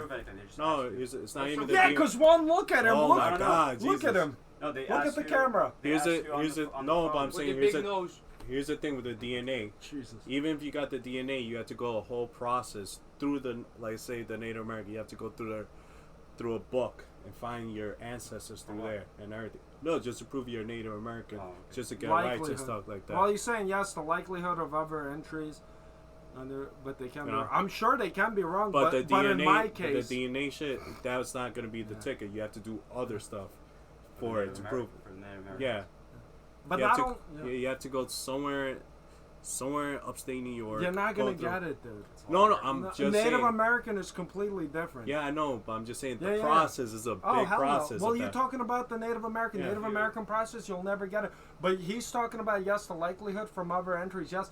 But what you also have to understand is the DNA test, it only goes back 200 years. So, to me, it was accurate. They say they can't go back more than that. They only go back 200 years where you're from, and the rest, they do Really? your I don't know Yeah.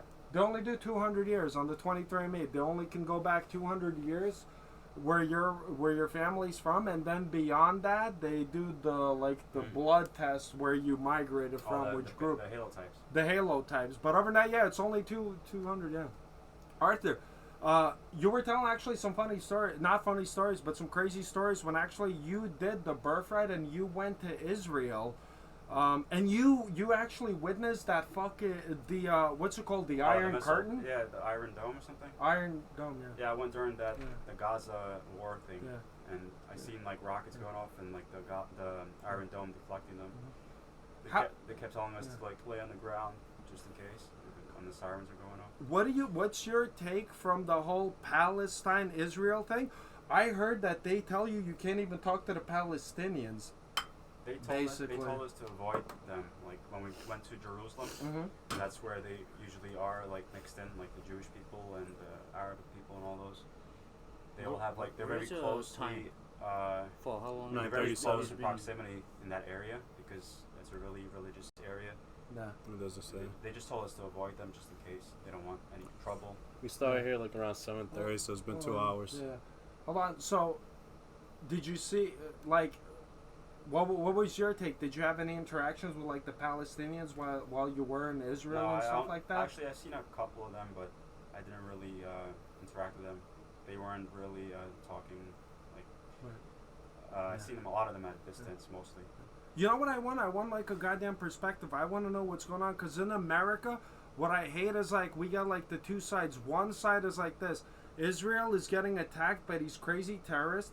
The other side is Israel is attacking these poor Palestinians, and the Palestinians have basically no choice but to fight back because they're slaughtering them and taking over their land little by little. Do you have any input on that? Like, where does the truth lie? I'm not too familiar with that. With the conflict, right? Yeah, I don't really know about like the history and that, so I'm not really good for answering that I question. mean, in the end, it's just they're both going to war, so they're both getting slaughtered. So it's like, in the end, you can't really figure out who started who. No, but we live in America, and America supports, the president supports Israel. What? So we're gonna get, I guess, you know what I mean. The more, I guess, the pro side. But I will. It's so crazy how you look at like so many issues, and there are two sides to like almost like every story. Yeah. So I mean, whoever the land belongs to. Yeah. Well, it's like whoever has more military power, basically. I mean, that's how it was in history. Right, all the time. right. That's how countries came That's to be. true. Yeah, exactly. That's a great point. No one really deserves that land. It's like whoever owns it, and if you want it, you fight for it. If you can't, then that's the way it is now. Does anybody know what the hell happened with Donald Trump wanted to buy Greenland? Oh, that was, You guys heard about that? What the hell? I heard it as a joke. Like someone tweeted that unrelated to Trump, and then it just blew up. And Jesus. Well, what the hell is going on? I don't think Trump even said that. Yeah. But a lot of people, they do forget that, you know what I mean? Since our heyday, since the beginning of time, man, we've been brutal as hell. You know? We've been a brutal, the world's been brutal. This is like the only time in history, I feel like, where so many nations have come together, and it's, let me see, that's how Nazis thought just saying, seeking stuff. What do you mean on that? Can you expand on that? Oh, with the Israelis, whoever had the more force. Yeah, you're right. Of course, the Nazis thought that way, but I feel like the Russians did too. Every single country thought that way back then. Yeah, I mean, look at America. They killed all the Native Americans. They felt that it was their destiny to take over the land. Taking over people's land by force, But that's how it works. Yeah. But I feel like the problem with that, it's not misinformation, but it's not enough. It's not enough education where people don't realize that where they say like, oh, like the Nazis did it. Of course they did, but if you look back at it, dude, every country did that. Look what happened to Africa. People came in, they just divided Africa now, but we don't study that piece. Like, I remember when I was looking, dude. I mean, look at ancient Rome. They got destroyed. That's why they're gone. But look at Rome. What was Rome? Rome was Italy, Greece, everything. It owned basically all of Europe. If you look at the maps, and like everybody was slaves. Yeah, everybody was slaves. That's the beautiful thing. That's why, you know what I mean. When certain people they talk about like crazy conspiracy theories with like flat Earth and shit. Like, to me, it's fun to listen to because it's a little entertaining. But also, what pisses me off is this, because it's like, okay, yeah, you're gonna talk about flat Earth. It's fun to do. It's a silly pastime, but it's like, dude, the real history is so much more interesting because it's reality. There's a guy on YouTube. He covers like the top 5 most brutal pirates. Dude, it's amazing to listen to the shit that they did. Yeah. But Manifest Destiny was 120 years ago. We were supposed to have evolved And in Israel, there is religious connotation with the land grab too. If there was a conflict now where a country wants to take over another country, it would just be so chaotic. It would probably lead to just the destruction of the world. So Who wants to smoke? everyone's No, probably being but- more careful at this point, and Go we have ahead. nuclear weapons and shit. So Well, if you want to change the subject, we change the subject. Rob, you could talk about you know who. That's pretty entertaining. Not at this moment, but I'll talk about it like in 15, 20 minutes. Yeah. Yeah. Okay, hold on. What can we bring up? All right, so it's me and you right now. Let's entertain some people. Arthur, you gonna smoke a cigarette? Oh, yeah. So, yep, first break. what can you tell? Huh? Pizza. Pizza sauce. Huh? Oh, I went to the doctor today. All right. So, for people who might not know, they feel entitled to it. They do. We'll continue the conversation about that. Rob, move in a little bit. You're off the camera. So, Rob, tell the viewers what's going on with you. I went to the doctor today. Tell the pizza. Oh, the pizza. Right now, what are you on? Testosterone. Rob's juicing. You are a 30-year-old man injecting steroids now, right? Yeah, testosterone only. How do you feel? Feel good. I mean, feel a little bit more powerful, because I'll say next week's when I feel it's kicking really then. Mm-hmm. Just doing for like one cycle and that's it. That's the end of it. Pass me a beer. Let me see. Oh. What convinced you to start? Let me see. And Gaza is open prison for 60 years now. Lots of lives destroyed. I agree. We'll continue as soon as Arthur gets back. All right, now let's jump in to a little bit juicy. So, what caused you to jump in on steroids, and how did you fall in love with them? What the fuck? Why is my laptop doing it so fucking freaky? Take it out. No, it's not this, man. No, Jesus Christ. Hold on, don't do it. It just fucking froze. I don't know why the fuck it did that. Jeez. Hold on. Oh, it freaked me out. Alright, so, anyway, you're on testosterone. You're basically Arnold Schwarzenegger. Yeah, in the making. In the making. I guess pretty much just other friends convincing me, talking about it, they're on it, they just keep talking, and I was like, I hadn't done this for years, so I'm like, fuck it, let me try one cycle. That's about it. You were talking about people who work out a lot and everything like that, and you said that you ran into this one. Show the guns. Let's see the guns. Show the guns. He looks bigger. He does look bigger. Can you see it? No. Well, I think so. Or it's Move just... a little closer to the camera. Can see it. It's not bad. So basically, you're juicing now until you go to Euro. Yeah. You're going on the European trip. You're going to Ukraine. So what you figured is this. I'm going to go to Europe. I got to get in the best shape of my life, and I'm going to take some steroids, right? Yeah. And, ladies and gentlemen, I've seen them bigger. So what happened was this. Basically, Rob was telling me, Rob, what are your stats? What are you, 5 foot... 10 and a half. 5 foot 10 and a half, whatever. So Rob says he calls the dealer. He ends up meeting the dealer, and he said he ran into the devil himself. A guy gets out of the car. He's And I didn't even notice because I was just looking, getting up my money because he out has the to wallet. pick up. Basically, he called the dealer. His friend gave him a connection. He calls him up. He has to pick up steroids, and Rob's like, all right, how am I going to recognize the guy? So you call the guy, you meet up. I'm going to meet you on fucking I told him, Boom Street I or told him, whatever. I was like, I'm going right in the bank. He's like, I'm going to be right across the street from the bank. All right. I saw him across the street. He's in the car. I'm like, all right. So I'm like Yeah. this, and I see him still. I'm walking to him, but now I was like, fuck, I forgot something. So I went through my wallet. Cars are passing.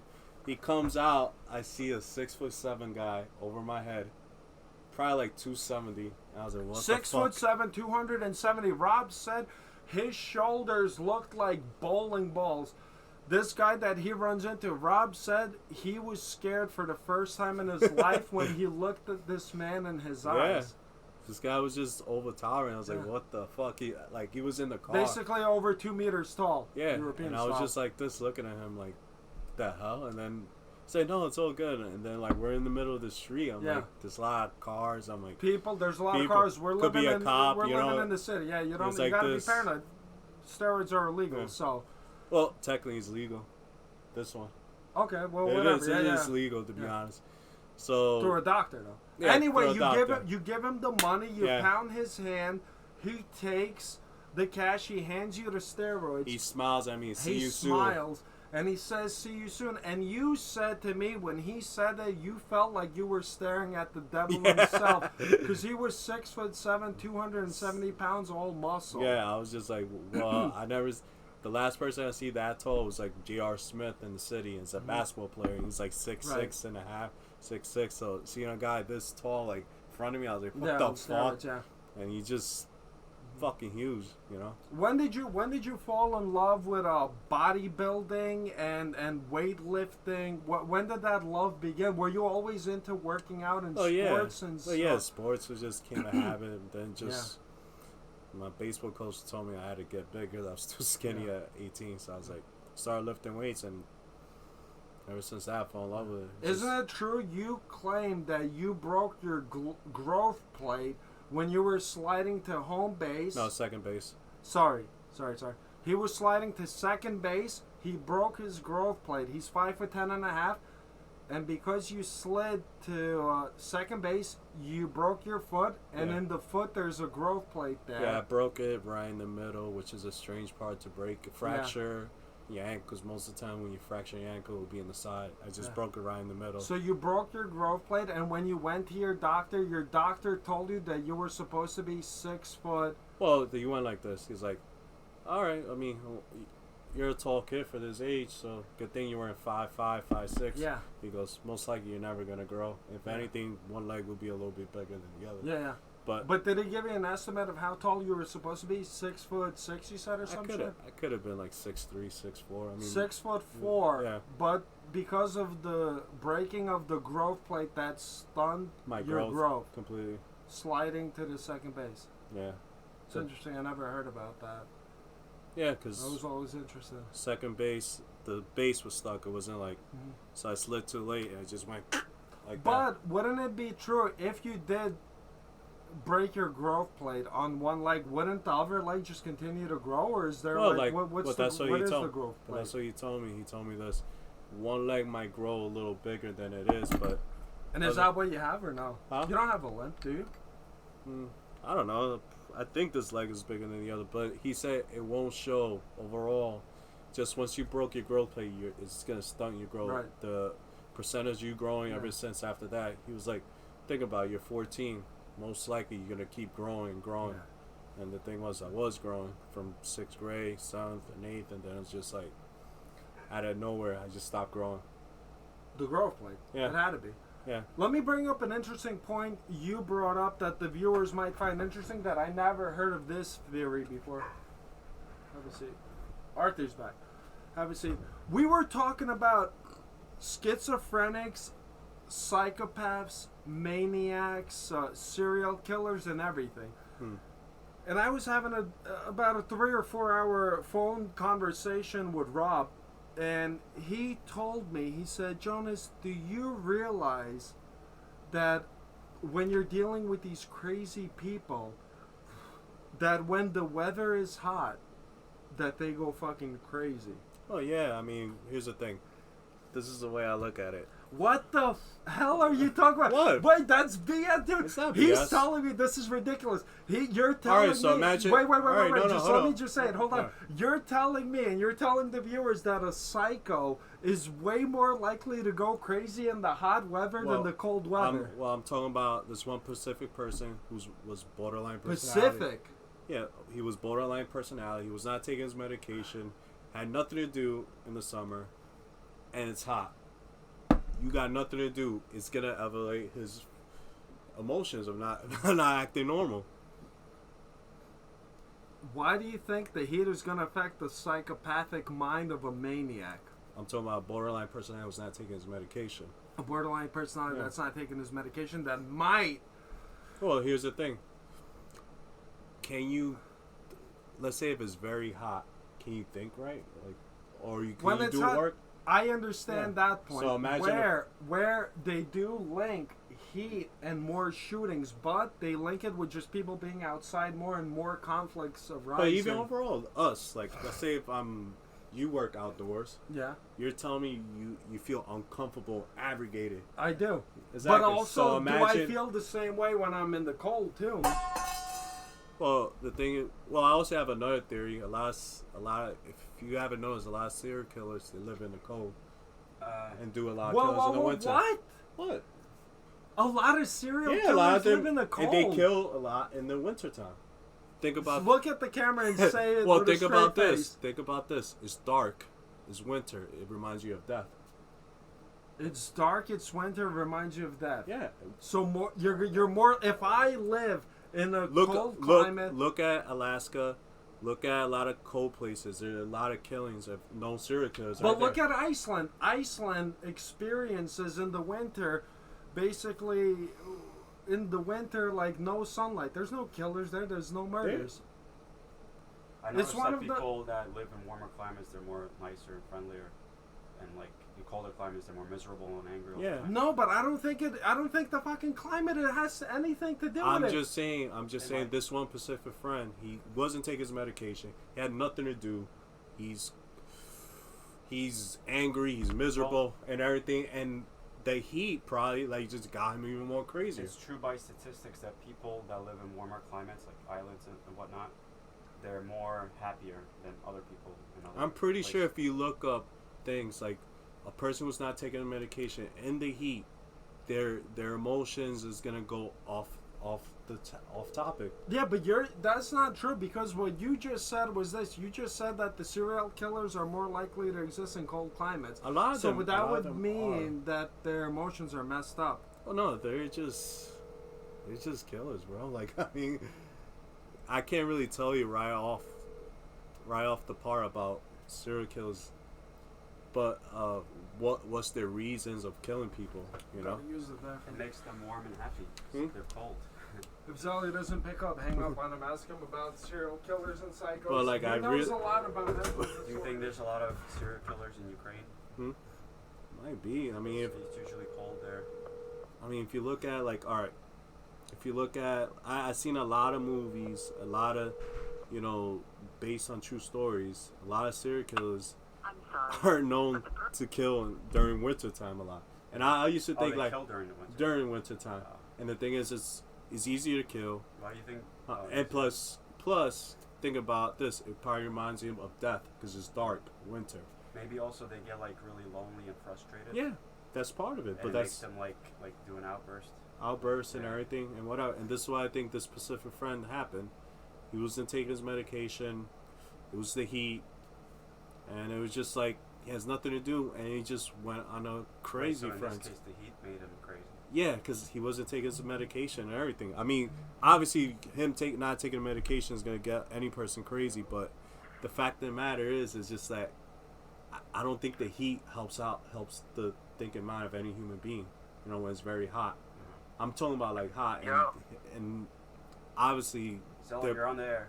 their their Yo, thinking yeah, process sorry, is I different than got other pulled away normal by my people. dog. What did you say? I got pulled away by my neighbors. I'm Oh, probably gonna. Yeah, I gotta go for now. yeah. I'll probably call you back later on. I'm pretty sure if we look up right now, statistics of a person who's not taking medication during the heat, they will have an outburst like crazy. Yeah, possibly if there's a study like that, maybe. Yeah, I'm pretty sure there's already studies like that. Maybe the heat makes them irritated. Yeah, exactly. They wanna And let why would they get Yeah. more crazier? Because they're irritated, you know. Yeah, Th- that makes more sense. What makes more sense?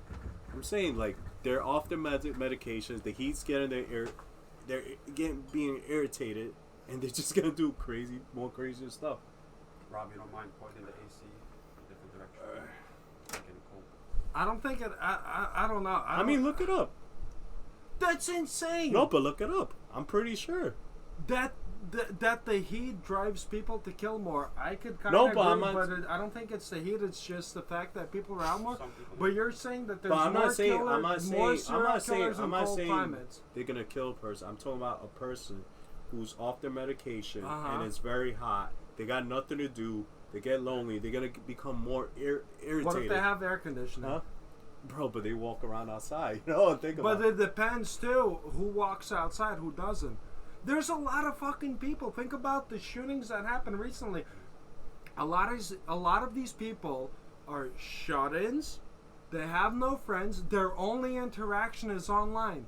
That's the thing that I saw with Japan, where people were I saw this. They said if you want to look at the future of America, look at Japan, because the youth of Japan, they don't know how to communicate with human beings. That's why the birth rate decreased. Nobody's having kids over there. Their population is super low now. Where are you talking about? Which place? Japan. Japan.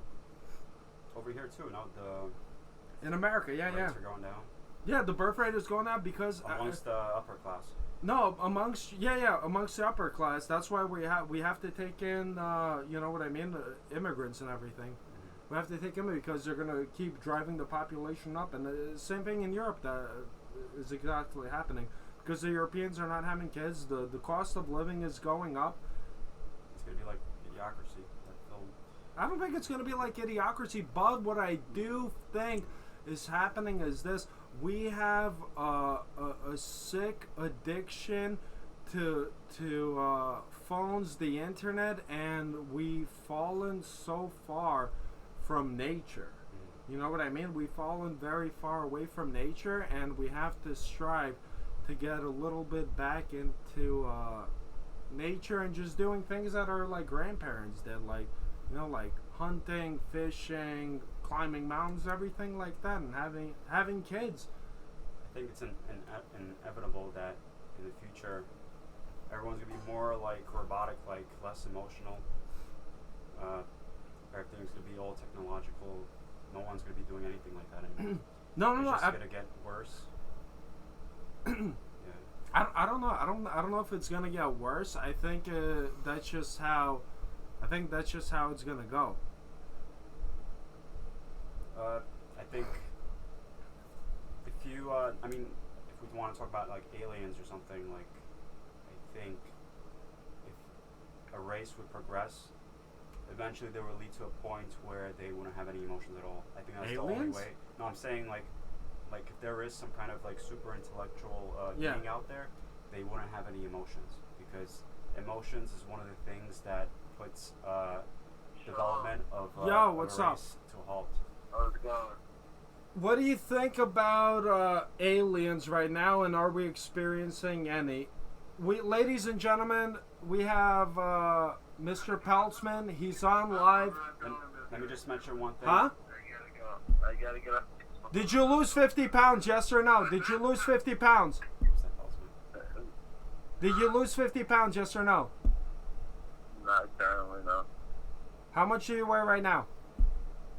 Right now, I'm at 225. All right. Love you. Bye. I was gonna mention that like in order for like a perfect socialist community to exist, people would have to have no emotions at all, because emotions is what causes people to get jealous and envy other people.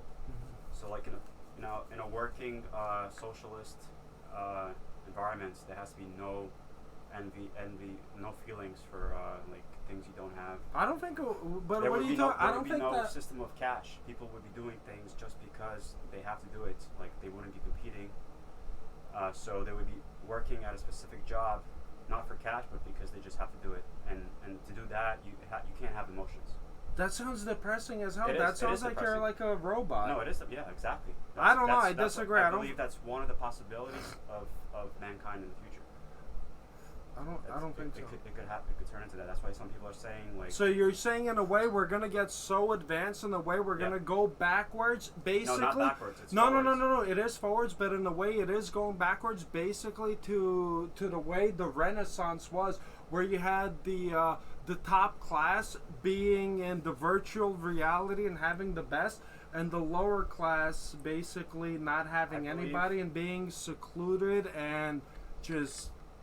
Being a believe fucking if social you date freak. back all the way to like the caveman and to now, we're living in like the golden age of humanity where we have creativity and we have all these things we could think of. Who is we're the emotional who beings. is What? you? No, it's my opinion. Yeah, You I no believe this, no. But what I'm saying is like who is you at this point in time and in this country and in this moment. In Africa, there's some dude right now. I'm saying in the- Jaidik, in he the- just got a fucking cancer. In the development of the human race, of what we're at now. Like No, it's but we're valid. on a different. Everyone's on a different development too. Every country's on a different The development. ones that are the most modern in like the first world, I would say. Like the other ones don't count. They're more. What? Like, They don't count. But who is more modern, and why is modernism counted more? Why is that? Because Why is that modernism- looked up to? Modernism is the most important. Is more important because it's the only thing that could progress us to like basically save our race. Because if there's something coming to destroy the planets, you know, a meteor or whatever, we're the only chance to. Wait, but hold on. Let me put this on you. I actually was thinking a lot about this. Let me ask you this question. And everybody talks about this: the modernism, the future, doing you know, computers and everything. Yeah. What matters more to you in this short life? Isn't it happiness? Who's more happy? Because you're gonna die in about, like, let's say 80 years. You have 80 years to live. Are you happy? To me, that's what matters more. To you, you're viewing it as an advancement. No, I'm not. That's why do you think suicide rate is up? These mass shootings are happening. They're saying all of these kids, they have no sense of community. You know, and that's why the one point that I do agree with him is this: when I moved to Long Island, for example, let me tell you this, Brooklyn, Long Island, where you know what I mean, where a lot of people, they talk about like rich people and everything. I can understand the rich people struggle from a way where, because not that I'm rich, but I can understand their struggle because they have no sense of community. In Long Island, in the suburbs, there's no sense of community. In the city, there's a sense of community. You might not realize it, but just going outside, the fact that I look at some dude who's walking down the street, that means a lot to me. I have none of this. Like, if I had to walk down the street right now, I would run into like 30, 40 people, right? If I went to Pizza Den. Yeah. I would just see them. Not that I would run into them, but that would do something to my psyche, and I feel like as human beings, that's very important. You know what I mean? I lost you for a minute. Like, what was the point? Well, you're talking about the advancement of society, and you're talking about basically what everybody talks about when we're gonna get advanced. And what I'm talking about is like, dude, we have to stop looking at life as at progression as just technology. Technology is made up by people. The most important thing is being happy. Exactly, I Are agree you with you. happy? There's people in poor countries that are happy. Did you I ever agree notice with you. that I they're mean- happy with a bunch of little shit? Right now, there's people. Look at suicide rates. But- There's so many of the countries that are supposedly the most advanced. Norway, Sweden, where they have all these suicide people killing themselves because they don't have a struggle. You need struggle in life. If you're not struggling, you're not succeeding. Why do I work out like a fucking maniac? Rob, why do you work out? Why do you love working out? Because it's hard and it makes you feel good. I agree. Be with honest, you. it just became a habit to me. Well, for you, okay, Yeah, just it's a just habit. But a for habit. me, for example, when you were asking me, and you were talking, and you were telling me, it's like, dude, I don't understand why you like nature, and like I could look at it for a moment, and I then agree I'll be with you. bored. I agree with you that happiness is the most important thing, and I think the reason is why we have all these technological advances and why we Is in progress to Norway that like snowy? is basically to Depends. improve the chances of us being happy, to better our lives. And there's a lot of suicide rates. And there? it's not. And it's not in certain ways. It's not improving our it's- lives, especially right, with but- the addiction of phones. But I if feel you look, like. if you look at medical advances, like the purpose is Yes, to, absolutely. I agree. you know, improve our Yes. well-beings, to live longer and all that. Yes. So we can fight diseases. But technology also, like we have like all these entertainment devices that are coming out. It's all to make Which us is horrible. happier. It's horrible. Why do I say it's horrible? Is because, for example, you're watching Lord of the Rings and you're watching all these YouTube shows, you're watching all these other shows, and you're living your life through somebody else's experience. You know what I mean? Right. It's the same thing as the difference between reading a book and watching a movie. Not Dude, all, when not I all watch, people would enjoy just nature. I mean, some people would enjoy it in for a certain time, I guess. Mhm. But it's good to have all these new things. Also, you know, if you could budget your time correctly, you could do that and nature Yeah. at the same time. You know, within your life. I feel like Pretty dope. budgeting the time is the most correct thing because we end up being slaves. For example, look at it this way. There are people who are out there. I love pizza. I love pizza. You know how much I love pizza? I love pizza so much that I'm gonna be 600 pounds and I'm not gonna be able to get out of my bed. That's how much I love pizza. Or there's somebody who loves watching Netflix so much. You know how much they love watching Netflix? That they haven't been in a relationship for 20 years. They haven't had like any friends or anything. They're just out there absorbing. Some people are in it for the short-term happiness. Some people are in it for the long-term. Like, But it isn't happiness. I feel like that's the trap that I was always in. I was Define in happiness. it too. what do you define happiness as? Happiness? Well, the happiest, if you would ask me when I'm the most happiest, is when I'm living in the moment and I'm creating something and I'm doing something where I'm creating. For example, using the phone. You're on the phone, you're looking for funny pictures on Reddit. You'll spend 3 hours browsing some BS pictures and you'll find 3-4 excellent jokes. You'll laugh your ass off out of those 3-4 jokes. But when you look at the time management, you're like, dude, you wasted 4 hours looking for 4 jokes. What about the rest of the jokes you saw? It was a waste of time because they fucking suck. So, you know what I mean? But if you're painting, for example, I've done it. As soon as I start painting, as soon as the brush touches the canvas, the fun goes up right away. Why? Because I'm creating. As soon as I'm writing a story. I write stories too. As soon as I write stories, I'm living. Dude, to me another crazy thing is this. I would always do this. When I go to sleep, I would always have a movie on or something in the background, right?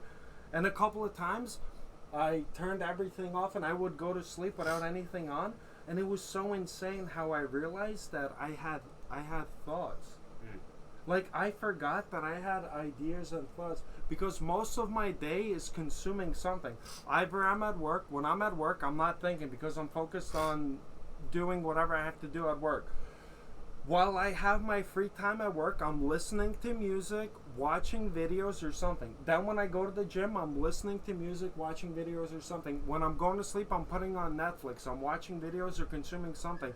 When I disconnect from all of it and I'm left to myself, I realize that there's thoughts and emotions that I'm going through that I'm blocking out and pushing away because I'm consuming this BS. Yeah. What And are it's those, very mind-opening. Asian philosophers, like they have like one every 100 years or so. They have a name for it.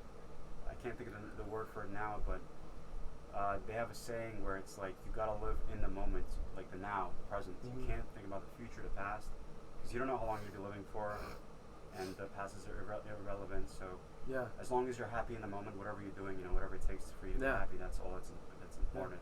I mean, yeah, you're right about like the things that you do in that moment could affect the future, how happy you are in the future. So they have like negative consequences. Like if you're eating pizza a lot or if you're watching TV all the time, that could make you lazy and it could affect your life in the long run. So yeah, that's also something to take into consideration. Absolutely, to you have to happy. be aware. So it's more of like, you gotta decide, what do you want now? Like, do you want all the happiness now and then suffer later, or do you want to like work? Suffer later. Well, yeah, the consequences. Of what? Well, if you eat a lot of food, you're gonna be overweight. No, but it's not fun. It's horrible. Food is fun for the 30 seconds, 2 minutes, 3 minutes that you eat it, and the rest of the time you're paying for it because you're heavier. You're walking around. You're carrying the weight. It's basically carrying stones.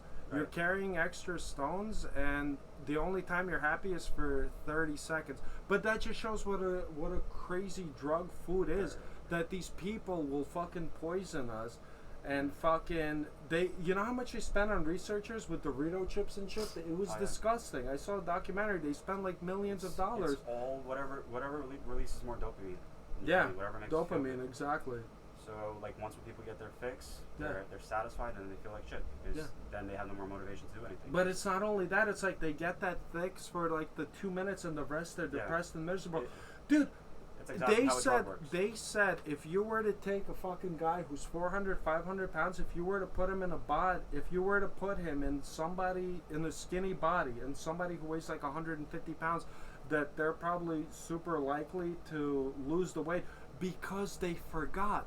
They forgot what it feels like to be skinny and feel good because they're such an animal that they got used to struggling.